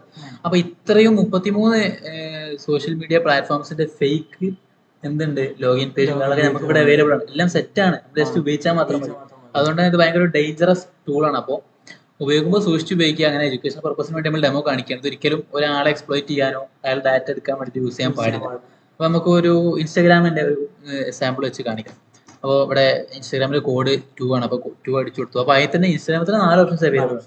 ഒന്ന് നോർമൽ ട്രഡീഷണൽ ലോഗിൻ പേജ് ഉണ്ട്, പിന്നെ ഓട്ടോ ഫോളോവേഴ്സിന് ഓട്ടോമാറ്റിക്കലി കിട്ടുന്ന ലോഗിൻ പേജ് ഉണ്ട്. അതാണ്. പിന്നെ അതുപോലെ വെരിഫൈഡ് ബാഡ്ജ്, കുറച്ച് മുന്നേ ഇൻസ്റ്റാഗ്രാം മറ്റേ എത്ര 800 രൂപ വെരിഫൈഡ് ബാഡ്ജ്. അതിന് മുന്നേ മറ്റേ വലിയ ആൾക്കാർ, ഒരുപാട് ഫോളോവേഴ്സ് ഉള്ള ആൾക്കാർക്ക് മാത്രമേ വെരിഫൈഡ് ബാഡ്ജ് കിട്ടുന്നായിരുന്നു. അപ്പൊ ആ സമയത്തൊക്കെ നല്ല ട്രെൻഡിങ് ആയിരുന്നു ഈ ടൈപ്പ് ഫിഷിംഗ്. അപ്പൊ നമുക്ക് ജസ്റ്റ് ഒരു കാണിക്കാൻ വേണ്ടിയുള്ള ആവശ്യത്തിനായിട്ട് ഒരു നോർമൽ ട്രഡീഷണൽ ഹാക്കിംഗ് നോക്കാം. അപ്പോൾ ട്രഡീഷണൽ ലോഗിൻ പേജ് എടുത്തത് ഇത് 2 ഓപ്ഷൻസ് അവൈലബിൾ ആണ്. ഒന്ന് ലോക്കൽ ഹോസ്റ്റ്, അതായത് നമുക്ക് ഒറ്റയ്ക്ക് ചെയ്ത് കാണിക്കാൻ വേണ്ടിയിട്ട്. പിന്നെ ഉള്ളത് രണ്ടാമത്തെ ഓപ്ഷൻ എന്ന് പറയുന്നത് പ്രൊഫഷണൽ ലിങ്ക് ആണ്. അത് ഇപ്പൊ ഞാൻ ആ ലിങ്ക് എടുത്ത് കഴിഞ്ഞാൽ സനാസന അയച്ചു തന്നു കഴിഞ്ഞാൽ അങ്ങനെ വേൾഡ് വൈഡ് സെൻഡ് ചെയ്യാൻ പറ്റിയ ലിങ്ക്. അതൊക്കെ കാണിക്കാൻ വേണ്ടി ആയതുകൊണ്ട് ഞാൻ ലോക്കൽ ഹോസ്റ്റ് ചൂസ് ചെയ്യാണ്. അപ്പോൾ നമുക്കൊരു ലോക്കൽ ഹോസ്റ്റ് ലിങ്ക് കിട്ടിയിരിക്കുകയാണ്. അപ്പോൾ ഞാൻ എന്ത് ചെയ്യണം, ആ ലിങ്ക് ഓപ്പൺ ചെയ്യാണ്. ഓപ്പൺ ചെയ്തിട്ട് ജസ്റ്റ് ഓപ്പൺ ആവില്ല, ജസ്റ്റ് ഒരു നോർമൽ ഇൻസ്റ്റാഗ്രാമിന്റെ ലോഗിൻ പേജ് എങ്ങനെയാണോ അതുപോലെ തന്നെയാണ് ഓപ്പൺ ആവുക. ഇപ്പോ ഫോണിൽ യൂസ് ചെയ്യുന്ന ശീലമായതുകൊണ്ട് നമുക്ക് ഇത് പരിചയം ഉണ്ടാവായിരിക്കാം. കമ്പ്യൂട്ടറിൽ ഓപ്പൺ ചെയ്യുമ്പോൾ പക്ക ഇതുപോലെയാണ് ഇത് ഉണ്ടാവുക. അപ്പോ ഇവിടെ നോക്കുക, ഞാനിപ്പോ ജസ്റ്റ് ഈ ഒരു ലിങ്ക് ക്ലിക്ക് ചെയ്തപ്പോ തന്നെ എന്റെ IP അഡ്രസ് ഇവിടെ കാരണം ഒരിക്കലും ഫേക്ക് ആണെന്ന് പറയില്ല, ഒരിക്കലും പറയൂല. അതാണ് ഇവിടെ ഇപ്പോ നമ്മള് സാധാരണ URL നെയിം നോക്കിയാണ് കണ്ടുപിടിക്കുക. ഇവിടെ ഇപ്പോ കാണിക്കണത് ഇത് എന്റെ IP ആയതുകൊണ്ട് കാണിക്കുകയാണ്, ലോക്കൽ കൊടുത്താണ്. ഇത് ഒറിജിനൽ നമ്മള് ബ്ലോഗ് കൊടുക്കാൻ ലിങ്ക് ക്രിയേറ്റ് ചെയ്യുകയാണെങ്കിൽ പക്ക അത് തന്നെ ഉണ്ടാവും. സ്ലാഷിന് ശേഷം login.html പേജ് ആണ്, അതുകൊണ്ട് കുഴപ്പമില്ല, നമ്മൾ ഒരിക്കലും തെറ്റിദ്ധരിക്കില്ല. പിന്നെ ഇതൊരു പ്രത്യേകത എന്ന് വെച്ചാൽ നമ്മളിവിടെ ലോഗിൻ ചെയ്ത് കഴിഞ്ഞാൽ നമ്മുടെ ഡിവൈസിൽ ഓൾറെഡി നമ്മൾ ഇൻസ്റ്റാഗ്രാം ലോഗിൻ ആണെങ്കിൽ ഓട്ടോമാറ്റിക്കലി നമ്മൾ ഇൻസ്റ്റാഗ്രാം ഹോം പേജിലേക്ക് പോവുക. ഫോണിലാണ് ഇത് ഓപ്പൺ ആക്കണമെങ്കിൽ ഞാൻ ഈ ഡീറ്റെയിൽസ് ഒക്കെ അടിച്ചു കൊടുത്ത് എൻ്റർ നോക്കി കഴിഞ്ഞാൽ കറക്റ്റ് നമ്മളെ ഇൻസ്റ്റാഗ്രാമൊക്കെ പോവുക. നമ്മൾ പക്ക സെറ്റ് ആണെന്ന് വിചാരിക്കുക. അതാണ് അതിൻ്റെ ഒരു ഇത്. ഇപ്പൊ നോക്കുക, ഞാനിപ്പോ ഈ ലിങ്ക് ക്ലിക്ക് ചെയ്തപ്പോൾ തന്നെ എനിക്ക് ഇവിടെ ആയിട്ട് എന്ത് വന്നിട്ടുണ്ട്, എന്റെ IP അഡ്രസ് കാണിക്കുന്നത്. അത് ഞാൻ ലോക്കൽ ഹോസ്റ്റ് കൊടുത്തോണ്ടാണ് എന്റെ ലോക്കൽ IP കാണിക്കുന്നത്. അല്ലാന്നുണ്ടെങ്കിൽ ഇപ്പൊ ഞാൻ സെനാസിനെ അയക്കുകയാണെങ്കിൽ സെനാസിന്റെ ലാപ്ടോപ്പിന്റെ IP എനിക്ക് ഇവിടെ ഒറ്റ കിട്ടും, ഒറ്റ ക്ലിക്കിൽ കിട്ടും. ഞാൻ ജസ്റ്റ് എന്ത് ചെയ്യാണ്, IP അഡ്രസ് എന്ന് പറയുമ്പോൾ അത് നമ്മൾക്ക് ഇപ്പൊ നമ്മളെ ഫോണിൽ ഒരുപാട് കോൺടാക്ട്സ് ഉണ്ട്. ഇപ്പോ എന്റെ ഫോൺ നമ്പറിന് കറസ്പോണ്ടിങ് ആയിട്ട് സനാസ് എന്ത് ചെയ്തിട്ടുണ്ട്, എന്റെ പേരാണ് സേവ് ചെയ്തിട്ടുണ്ട്. കാരണം എന്റെ ഫോൺ നമ്പർ മനപ്പാടാക്കി വെക്കുക എന്നുള്ള സനാസിന് ബുദ്ധിമുട്ടാണ്. അപ്പൊ അതുപോലെ ഒരു എന്നെ യൂണീക് ആക്കുന്ന കാര്യമാണ് എന്റെ ഫോൺ നമ്പർ. അതുപോലെ ഒരുപാട് വെബ്സൈറ്റുകൾക്ക് ഇതുണ്ട്, ഓരോ വെബ്സൈറ്റിനും കറസ്പോണ്ടിങ് ആയിട്ടൊരു അഡ്രസ് ഉണ്ടാവും. ആ അഡ്രസ് ആണ് IP അഡ്രസ്, ഇന്റർനെറ്റ് പ്രോട്ടോകോൾ എന്നാണ് പറയാം. അതിന്റെ അഡ്രസ് ആണ് ആ ഒരു ഹാക്കറിന്റെ കയ്യിൽ IP അഡ്രസ് കിട്ടിക്കഴിഞ്ഞാൽ, അതായത് ആ ഒരു ഏതൊരു വെബ്സൈറ്റും ഒരു സിസ്റ്റമായി ബന്ധപ്പെട്ടിരിക്കും. ഒരു സെർവർ ആണെങ്കിൽ അതൊരു സിസ്റ്റമാണ്, ആ സിസ്റ്റത്തിനുള്ള മൊത്തം ആക്സസ് എടുക്കാനുള്ള ഒരു ഡോറാണ് IP അഡ്രസ്. ഒരു വീടിന് ഇപ്പോൾ ഒരുപാട് ഡോർ ഉണ്ടാവും, മെയിൻ ഡോർ പോലത്തെ ഒരു സംഭവമാണ് സൈബർ വേൾഡിൽ IP അഡ്രസ് എന്ന് പറയുന്നത്. IP അഡ്രസ്, MAC അഡ്രസ്, ഈ രണ്ടെണ്ണമാണ്.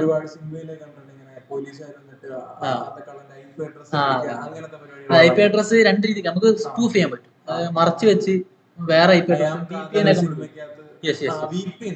VPN എന്ന് പറയുമ്പോൾ നമുക്ക് അതിൽ കിടക്കാം. അതൊരു ഡെമോ സെഷൻ കുട്ടികൾ കാത്തിരിക്കുകയാണ് ഡെമോന് വേണ്ടി. അപ്പോ നമുക്ക് ആദ്യം ഒരു എക്സാമ്പിൾ, ഇന്ന് സനാസിന്റെ ID പറയൂ. അപ്സ്കില്ലർ.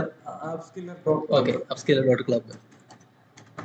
അപ്പോ പാസ്വേഡ് സപ്പോസ് ഞാൻ വെറുതെ ഒരു പാസ്വേഡ് കൊടുക്കുകയാണ്. ഞാൻ പാസ്വേഡ് കൊടുത്തു.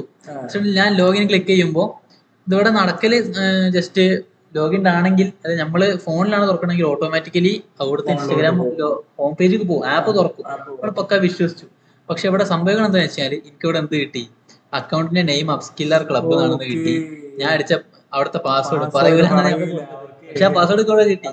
ഒറ്റ ക്ലിക്ക്. അത് ഇപ്പൊ ഒരാൾ സപ്പോസ് കൊടുത്തു, അയ്യോ അങ്ങനെ പെട്ടെന്ന് ബാക്ക് അടിച്ചിട്ട് കാര്യമില്ല, ആ മൊമെന്റിൽ കൊടുത്തപ്പോ തന്നെ സാധനം അവിടെ വന്നു. അപ്പൊ എനിക്ക് എന്ത് കിട്ടുകയാണ്, ആക്സസ് കിട്ടുകയാണ്. അപ്പൊ ഇങ്ങനെയാണ് എന്ത് ചെയ്യണത്, ഫിഷിംഗ് അറ്റാക്സ് നടത്തുന്നത്. ഇതൊരു തരം ഒരു ഫ്രോഡ് പരിപാടിയാണ്, ചെയ്യാൻ പാടില്ല. പക്ഷെ ഒരു ഡെമോൺസ്ട്രേഷൻ ആയതുകൊണ്ട് നമ്മൾ കാണിക്കുകയാണ്. ഞാൻ കംപ്ലീറ്റ്ലി നമ്മളുടെ സെറ്റപ്പിലാണ് ചെയ്തത്, ലോക്കൽ ഹോസ്റ്റിലാണ് ചെയ്തത്. ഒരിക്കലും എന്ത് ചെയ്യാൻ പാടില്ല, വേറൊരാളെ പറ്റിക്കാനോ അയാളുടെ ഡാറ്റ എടുക്കാനോ വേണ്ടി ചെയ്യാൻ പാടില്ല. അപ്പോൾ അങ്ങനെയാണ് ഇതിന്റെ കാര്യങ്ങൾ വരുന്നത്. പിന്നെ അപ്പോൾ ചോദിച്ചു എന്താണ് VPN എന്ന് ചോദിച്ചു. VPN എന്ന് പറയുമ്പോൾ അതൊരു വിർച്വൽ പ്രൈവറ്റ് നെറ്റ്വർക്കാണ്. വിർച്വൽ പ്രൈവറ്റ് നെറ്റ്വർക്ക് എന്ന് പറയുമ്പോൾ ഒരുപാട് മിസ്കൺസെപ്ഷൻസ് ഉണ്ട് അതിൽ. എന്താണെന്ന് വെച്ചാൽ ഇതുണ്ടല്ലോ, നമ്മളുടെ ഈ IP അഡ്രസ്സ് തന്നെ നമുക്ക് ഒരു, ഇപ്പൊ എനിക്ക് IP അഡ്രസ്സ് യൂസ് ചെയ്യുമ്പോൾ എൻ്റെ IP ഞാനൊരു വെബ്സൈറ്റിൽ കയറുമ്പോൾ അത് വേറൊരാൾ കാണണ്ട എന്ന് വിചാരിച്ച് എൻ്റെ സുരക്ഷ കൺസിഡർ ചെയ്ത് എനിക്ക് എന്ത് ചെയ്യാം, എൻ്റെ IP അഡ്രസ്സ് മാറ്റാം. അതല്ല, VPN ഉപയോഗിച്ച് മാറ്റാം. അല്ലാതെ ഇനിയിപ്പോൾ വേറെ ഏതെങ്കിലും ആവശ്യങ്ങൾ കയറുമ്പോൾ നമ്മളുടെ IP അഡ്രസ്സ് ഇതുപോലെ ചിലപ്പോൾ ചില സ്പെസിഫിക് സൈറ്റിൽ ഒരു രാജ്യത്തെ മൊത്തം IP ബ്ലോക്ക് ആയിരിക്കും. അങ്ങനെയുള്ളപ്പോൾ നമ്മൾ എന്ത് ചെയ്യും, നമ്മളുടെ രാജ്യത്തെ IP മാറ്റി വേറെ രാജ്യത്തെ IP നമ്മൾ എടുത്തിട്ട് എന്ത് ചെയ്യും, ആ ഒരു സൈറ്റിൽ കയറും. ഇത്തരം കാര്യങ്ങൾക്കാണ് VPN യൂസ് ചെയ്യുന്നത്. VPN ഫുൾ ഫോം ആണ് വിർച്വൽ പ്രൈവറ്റ് നെറ്റ്വർക്ക്. അതായത് നമ്മളുടെ മെയിൻ നെറ്റ്വർക്ക് അല്ലാതെ വിർച്വൽ ആയിട്ട് വേറൊരു നെറ്റ്വർക്ക് നമ്മൾ എടുക്കുകയാണ്. അത് ലീഗൽ തന്നെയാണ്, പക്ഷെ നമ്മൾ ഉപയോഗിക്കുന്ന ഗ്രേ ഹാറ്റ് ഹാക്കേഴ്സ് പറഞ്ഞ പോലെ സംഭവം ലീഗലാണ്, പക്ഷെ എന്തിനു വേണ്ടി ഉപയോഗിക്കുന്നു എന്നുള്ളതാണ് അവിടെ മാറ്റർ. അതായത് നമ്മൾ ഈ നമ്മുടെ IP വെച്ചിട്ട് നമ്മൾ ഓൺലൈനിൽ ഫ്രോഡ് നടത്തി കഴിഞ്ഞാൽ നമ്മുടെ IP വെച്ചിട്ടാണ് പോലീസുകാർക്ക് നമ്മൾ പോകുന്നത്. അതെ അതെ, VPN ഉപയോഗിച്ച് കഴിഞ്ഞാൽ അവർക്ക് കിട്ടുന്ന IP നമ്മുടെ IP ആയിരിക്കില്ല. അതാണ് നമ്മളെ ഈ ഡാർക്ക് വെബ് കേട്ടുള്ളൊരു കാര്യമാണ്. ഡാർക്ക് വെബിൽ ഇതുപോലെ ആരും ഇല്ല, സ്വന്തം IP വെച്ച് കയറൂല. നമ്മൾ ഡാർക്ക് വെബ് കയറുമ്പോൾ സ്വാഭാവികമായിട്ടും ചെയ്യല് VPN വെച്ചാണ് കയറുക. അതിന് ചില സ്പെസിഫിക് ആയിട്ടുള്ള ഡാർക്ക് വെബിൽ ആക്സസ് ചെയ്യാൻ വേണ്ടി മാത്രമുള്ള ചില ബ്രൗസേഴ്സ് ഒക്കെ ഉണ്ട്, ടോർ ബ്രൗസർ പോലത്തെ ബ്രൗസേഴ്സ് ഒക്കെ ഉണ്ട്. അതിൽ നമ്മൾ VPN വേറെ എനേബിൾ ചെയ്യേണ്ട, ഓട്ടോമാറ്റിക്കലി ഓൾറെഡി ഡിഫോൾട്ട് ആയിട്ട് എന്തുണ്ട്, VPN ഉണ്ട്.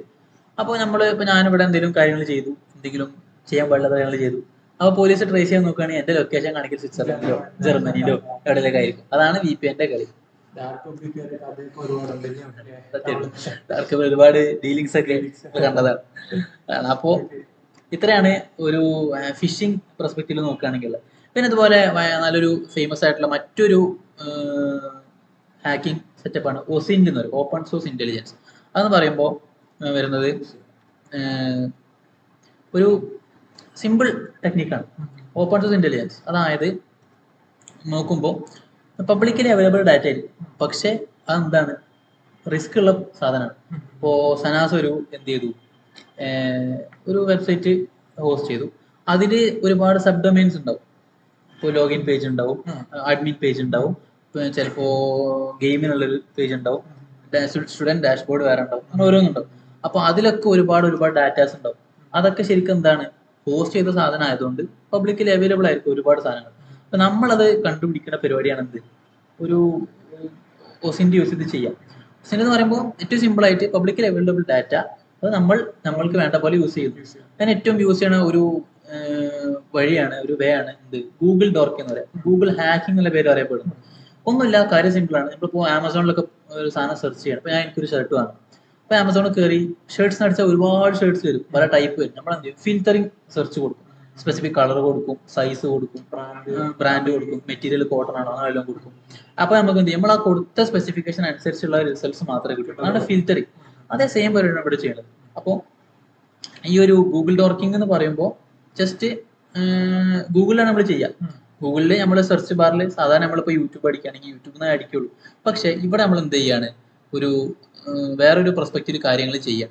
ഞാനൊരു എക്സാമ്പിൾ കാണിച്ചു തരാം. ഞാനിവിടെ ക്രോം എടുത്തിട്ട് തുറന്നിട്ട് നമ്മൾ ജസ്റ്റ് എന്ത് ചെയ്യാണ്, നമുക്ക് ആവശ്യമുള്ള കാര്യങ്ങൾ സെർച്ച് ചെയ്യാം. നോർമലി ഈ സെർച്ച് ബാറിൽ നമ്മൾ വേണ്ടതൊക്കെ സെർച്ച് ചെയ്യുക. ഇവിടെ എന്ത് ചെയ്യാണ്, ഒരു എക്സാമ്പിൾ കാണിച്ചു തരാം. ഗൂഗിൾ ഡോർക്കിങ്ങിൻ്റെ ഒരു എക്സാമ്പിൾ കാണിച്ചു തരാം. അപ്പോൾ ഞാൻ ഒരു സൈറ്റ് സ്പെസിഫിക് ആയിട്ട് കൊടുക്കുകയാണ്, NASA.gov. അപ്പോൾ ഇങ്ങനെ കൊടുക്കുമ്പോൾ NASA.gov എന്ന സൈറ്റിലുള്ള റിസൾട്ട്സ് മാത്രമേ കിട്ടുള്ളൂ, വേറൊരു സൈറ്റിൽ റിസൾട്ട്സ് കിട്ടില്ല. അതിന് കൂടെ ഞാൻ എന്ത് ചെയ്യാണ്, വേറെ ഒരു ഫോർ എക്സാമ്പിൾ ഫയൽ ടൈപ്പ്, അതായത് ഫയലിൻ്റെ ടൈപ്പ് നമുക്ക് ഇന്ന ഫയൽ ടൈപ്പിലുള്ള ഫയൽസ് മാത്രമാണ്. ഫയൽ ടൈപ്പിൽ കൂടി ഞാൻ എന്ത് കൊടുക്കുകയാണ്, PDF കൊടുക്കുകയാണ്. അതുപോലെ തന്നെ നമുക്ക് വേറെ എന്ത് കൊടുക്കാം, വേണമെങ്കിൽ ഒരു എക്സലോ അങ്ങനെ എന്തെങ്കിലുമൊക്കെ ആയിട്ട് കൊടുക്കാം. അപ്പോൾ അങ്ങനെ കൊടുത്തു കഴിഞ്ഞാൽ നമുക്ക് എന്ത് കിട്ടും, നാസന്റെ സൈറ്റിലെ PDFs-ഉം എക്സൽ ഫയൽസും മാത്രമായിട്ട് കിട്ടും. ഇവിടെ നോക്കുകയാണെങ്കിൽ ഇത് ഫുള്ള് ഇതെന്താണ്, ഇത് PDF ആണ്, ഇത് എക്സൽ ഫയലാണ്, ഇത് PDF ആണ്, എല്ലാം PDF ആണ്. ഇപ്പോൾ അപ്പോളോ 7 ഫ്ലൈറ്റ് പ്ലാൻ അതൊരു PDF ആണ്. നാസ അവരുടെ സൈറ്റിൽ അവരുടെ ആവശ്യങ്ങൾക്ക് വേണ്ടി അപ്ലോഡ് ചെയ്ത ഒരു PDF ആണ്. അത് ശരിക്കും എന്തല്ല, നോർമൽ പബ്ലിക്കിന് എന്തല്ല, അത് ആവശ്യമുള്ള കാര്യമല്ല. പക്ഷെ നമ്മൾ ഇത്തരം ഒരു ഡോർക്കിംഗ് കമാൻഡ്, ഗൂഗിൾ ഡോർക്കിംഗ് കമാൻഡ് യൂസ് ചെയ്ത് എന്താണ് ഇത് എടുക്കുകയാണ്. ഇത് കണ്ടോ, അവരെന്തോ എഴുതിയോ, അപ്പോൾ അവിടുത്തെ സൈൻ, അവിടുത്തെ ഡേറ്റും അതാണ്. അപ്പോ നോക്കുക 10/18/25 ഡേറ്റ് അതാണ്. അങ്ങനെ പുറത്ത് ഒരു അവിടുത്തെ ആൾക്കാർ സൈൻ ഉണ്ട്, അങ്ങനത്തെ കാര്യങ്ങളാണ്. അപ്പോൾ ഇതെന്തല്ല, ഒരു നോർമൽ യൂസറിന് ഇത് കിട്ടാൻ പാടില്ല. പക്ഷെ നമുക്ക് എന്ത് ചെയ്യുന്നുണ്ട്, ഇത് ആക്സസ് ചെയ്യാൻ പറ്റും. ഇത് സംഭവം അത് പബ്ലിക്കലി ആക്സസിബിൾ ആണ്. ഒരിക്കലും ഇല്ലീഗൽ വേയിലൂടെ എടുക്കണതോ ഒരിക്കലും ഹാക്ക് ചെയ്ത് എടുക്കണതോ ഒന്നുമല്ല. ജസ്റ്റ് ഒരു ഫിൽറ്ററിങ് സെർച്ച് അത്ര നമ്മളിവിടെ ചെയ്യണുള്ളൂ.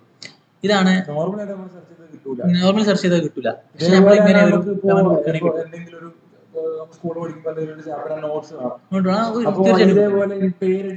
ഒരു എക്സാമ്പിൾ പറയുകയാണെങ്കിൽ ഇപ്പോ ഏതെങ്കിലും ടെക്സ്റ്റ് ബുക്ക് പറയാം. ഇപ്പോൾ സനാസിന്റെ ടെക്സ്റ്റ് ബുക്ക് പറയും, സനാസിന് പഠിക്കാനുള്ള ഏതെങ്കിലും ഒരു പരിചയമുള്ള സനാസ് പഠിപ്പിക്കുന്ന ഏതെങ്കിലും ടെക്സ്റ്റ് ബുക്ക് പറയുകയാണെങ്കിൽ അങ്ങനെ നമുക്ക് കെമിസ്ട്രി അടിക്കുകയാണെങ്കിൽ ഇപ്പോ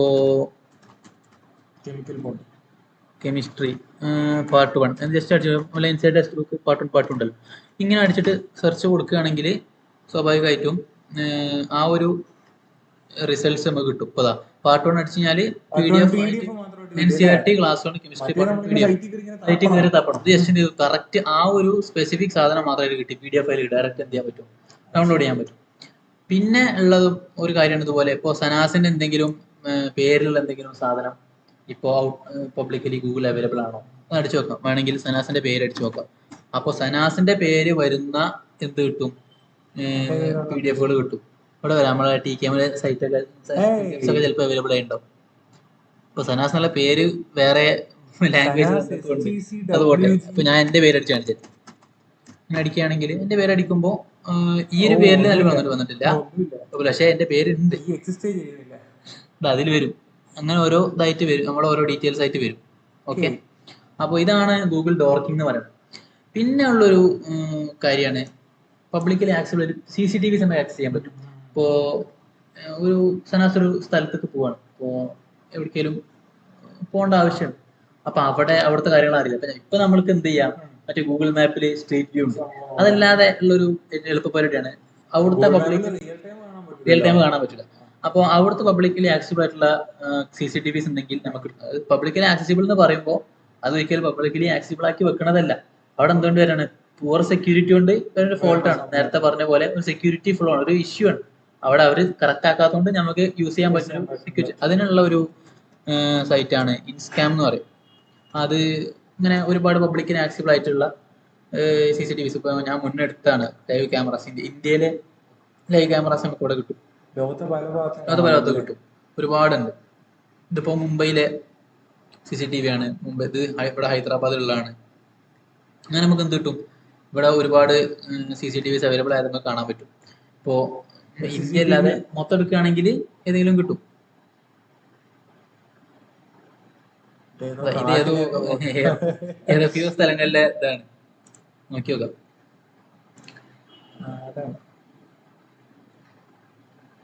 online camera on the beach, ഏതോ ബീച്ചിലെ ക്യാമറയാണത്. ഇതാ, ഇത് ലൈവ് റണ്ണിങ് ആണ്, മാറിക്കൊണ്ടേ നോക്കും, വിഷ്വല് മാറിക്കൊണ്ടേ നോക്കും, ചെറിയൊരു ലാഗ് ഉണ്ടാവും, മാറിക്കൊണ്ടേ നോക്കും. ഇതിപ്പോ നിലവിലെ പണ്ട് സ്റ്റക്ക് ആയതാണ്, പക്ഷെ അല്ല 10:59 അവിടുത്തെ ടൈം അതാണ്, ഇന്നത്താണ് ഓഗസ്റ്റ് 24 ഇന്നത്തെ ഡേറ്റ്. അപ്പൊ ഇന്ത്യയിലെ ക്യാമറ നോക്കി നോക്കാം.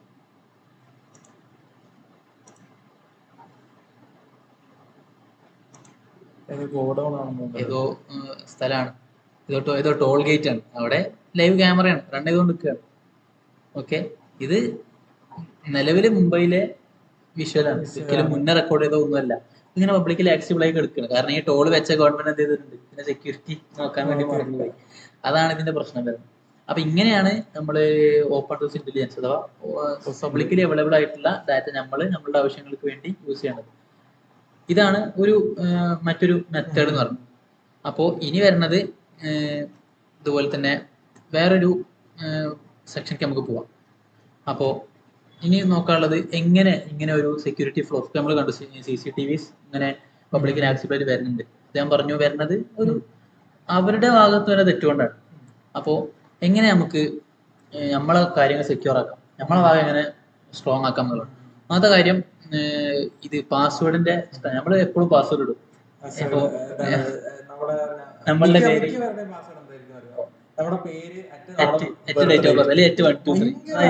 അതാണ് ഭയങ്കര വളറബിൾ ആണ്, ഭയങ്കര എളുപ്പമാണ്, അതാണ് തീർച്ചയായിട്ടും. അപ്പൊ എപ്പോഴും നമ്മൾ കാണുന്നതാണ് ഒരു പാസ്വേഡ് ചൂസ് ചെയ്യുമ്പോൾ സ്പെഷ്യൽ ക്യാരക്ടേഴ്സ്, സിംബൽസ്, അതൊക്കെയുള്ള പാസ്വേഡ് ചൂസ് ചെയ്യണം എന്നുള്ളത്. അപ്പോൾ നല്ലൊരു ഓപ്ഷനാണ് നമ്മളുടെ പാസ്വേഡിന്റെ സ്ട്രെങ്ത് ചെക്ക് ചെയ്യാൻ വേണ്ടിയിട്ട്. 2 വെബ്സൈറ്റ് അവിടെ പറഞ്ഞുതരാം. ഒന്നാണ് പാസ്വേഡ് monster.com, അതായത് നമ്മൾ പാസ്വേഡിന്റെ സ്ട്രെങ്ത് ചെക്ക് ചെയ്യാൻ പറ്റില്ല, ഞാൻ ചെയ്യണില്ല, നിങ്ങൾ ചെയ്ത് നോക്കുക അവിടെ. അപ്പോ അത് പാസ്വേഡ് നമുക്ക് ചെയ്യാം, നമ്മള് ഒരു ഉണ്ടാക്കിയ പാസ്വേഡ് ടൈപ്പ് ചെയ്ത് നോക്കുക. അപ്പോൾ അവിടെ കാണിക്കും എത്ര പെട്ടെന്ന് ഹാക്ക് ചെയ്യാൻ പറ്റും എന്നുള്ളത്. നമ്മൾ പാസ്വേഡ് ഹാക്കിംഗ് ഒരു ഹാക്കറിന്റെ പെർസ്പെക്റ്റീവിൽ ചെയ്യൽ എങ്ങനെയാണെന്ന് വെച്ചാൽ, എനിക്കൊരു സ്ഥലത്തെ പാസ്വേഡ് ക്രാക്ക് ചെയ്യണം, ഞാൻ ഒരുപാട് പാസ്വേഡ്സ് ഇങ്ങനെ ട്രൈ ചെയ്ത് നോക്കും. എൻ്റെ കയ്യിൽ മില്യൺസ് ഓഫ് പാസ്വേഡ്സ് ഉണ്ടാവും, പോസിബിൾ പാസ്വേഡ്സ്. അപ്പൊ അതൊന്ന് ട്രൈ ചെയ്ത് നോക്കും, ഇത് ശരിയാണോ, ഇതാണോ പാസ്വേഡ്, ബ്രൂട്ട് ഫോഴ്സിംഗ്. അപ്പൊ അങ്ങനെ ട്രൈ ചെയ്ത് നോക്കുക ചെയ്യാം. അപ്പൊ അതിന് ടൈം കൺസ്യൂമിംഗ് ആണ്, പക്ഷെ ഭയങ്കര ഫാസ്റ്റ്, ഒരു സെക്കൻഡിൽ 2000 പാസ്വേഡിലൊക്കെ ട്രൈ ചെയ്ത് നോക്കുന്നത്. അപ്പൊ അത് ഡിപ്പെൻഡ്സ് അപ്പോൺ സിസ്റ്റത്തിന്റെ സ്പീഡിനെ ഡിപ്പെൻഡ് ചെയ്യും. അപ്പോൾ അത് വെച്ചിട്ട് ഒരു നമ്മൾ അടിച്ചിരിക്കുന്ന പാസ്വേഡ് എത്ര പെട്ടെന്ന് ഹാക്ക് ചെയ്യാൻ പറ്റും എന്നുള്ളത് ഈ വെബ്സൈറ്റ്, പാസ്വേഡ് മോൺസ്റ്റർ വെബ്സൈറ്റ് നമുക്ക് പറഞ്ഞു തരും. പിന്നെ അതുപോലെ തന്നെ ഒരു സൈറ്റാണ് ഹാവ് ഐ ബീൻ പോണ്ട് എന്ന സൈറ്റ്. അതെന്ന് വെച്ചാൽ നമ്മളുടെ മെയിൽ ID കൊടുക്കാം. അപ്പോൾ നമ്മളുടെ മെയിൽ ID എവിടെയെങ്കിലും എക്സ്പോസ് അയക്കണോ, അതിൽ ഡാറ്റ എക്സ്പോസ് വെക്കാൻ വെച്ചിട്ടുണ്ടോ, അല്ലെങ്കിൽ നമ്മൾ ചില സൈറ്റിലേക്ക് വരുമ്പോൾ മെയിൽ ID വെച്ചിട്ടുണ്ടല്ലോ നമ്മൾ ലോഗിൻ ചെയ്യാം. അപ്പൊ അങ്ങനെയുള്ള അവർ തേർഡ് പാർട്ടി ആപ്ലിക്കേഷൻ വിറ്റിട്ടുണ്ടോ എന്നൊക്കെ നമുക്ക് ചെക്ക് ചെയ്യാൻ ഈ ഒരു ഇത് വഴി പറ്റും. പിന്നെ ഞാൻ നേരത്തെ പറഞ്ഞൊരു കഥ ഉണ്ട്, ഒരു സോഷ്യൽ എഞ്ചിനീയറിംഗ് പറഞ്ഞപ്പോൾ ഒരു സംഭവം, ഒരു കഥ പറയാണ്ട്, ഡിറ്ററിന്റെ കഥ പറയേണ്ടതെന്ന്.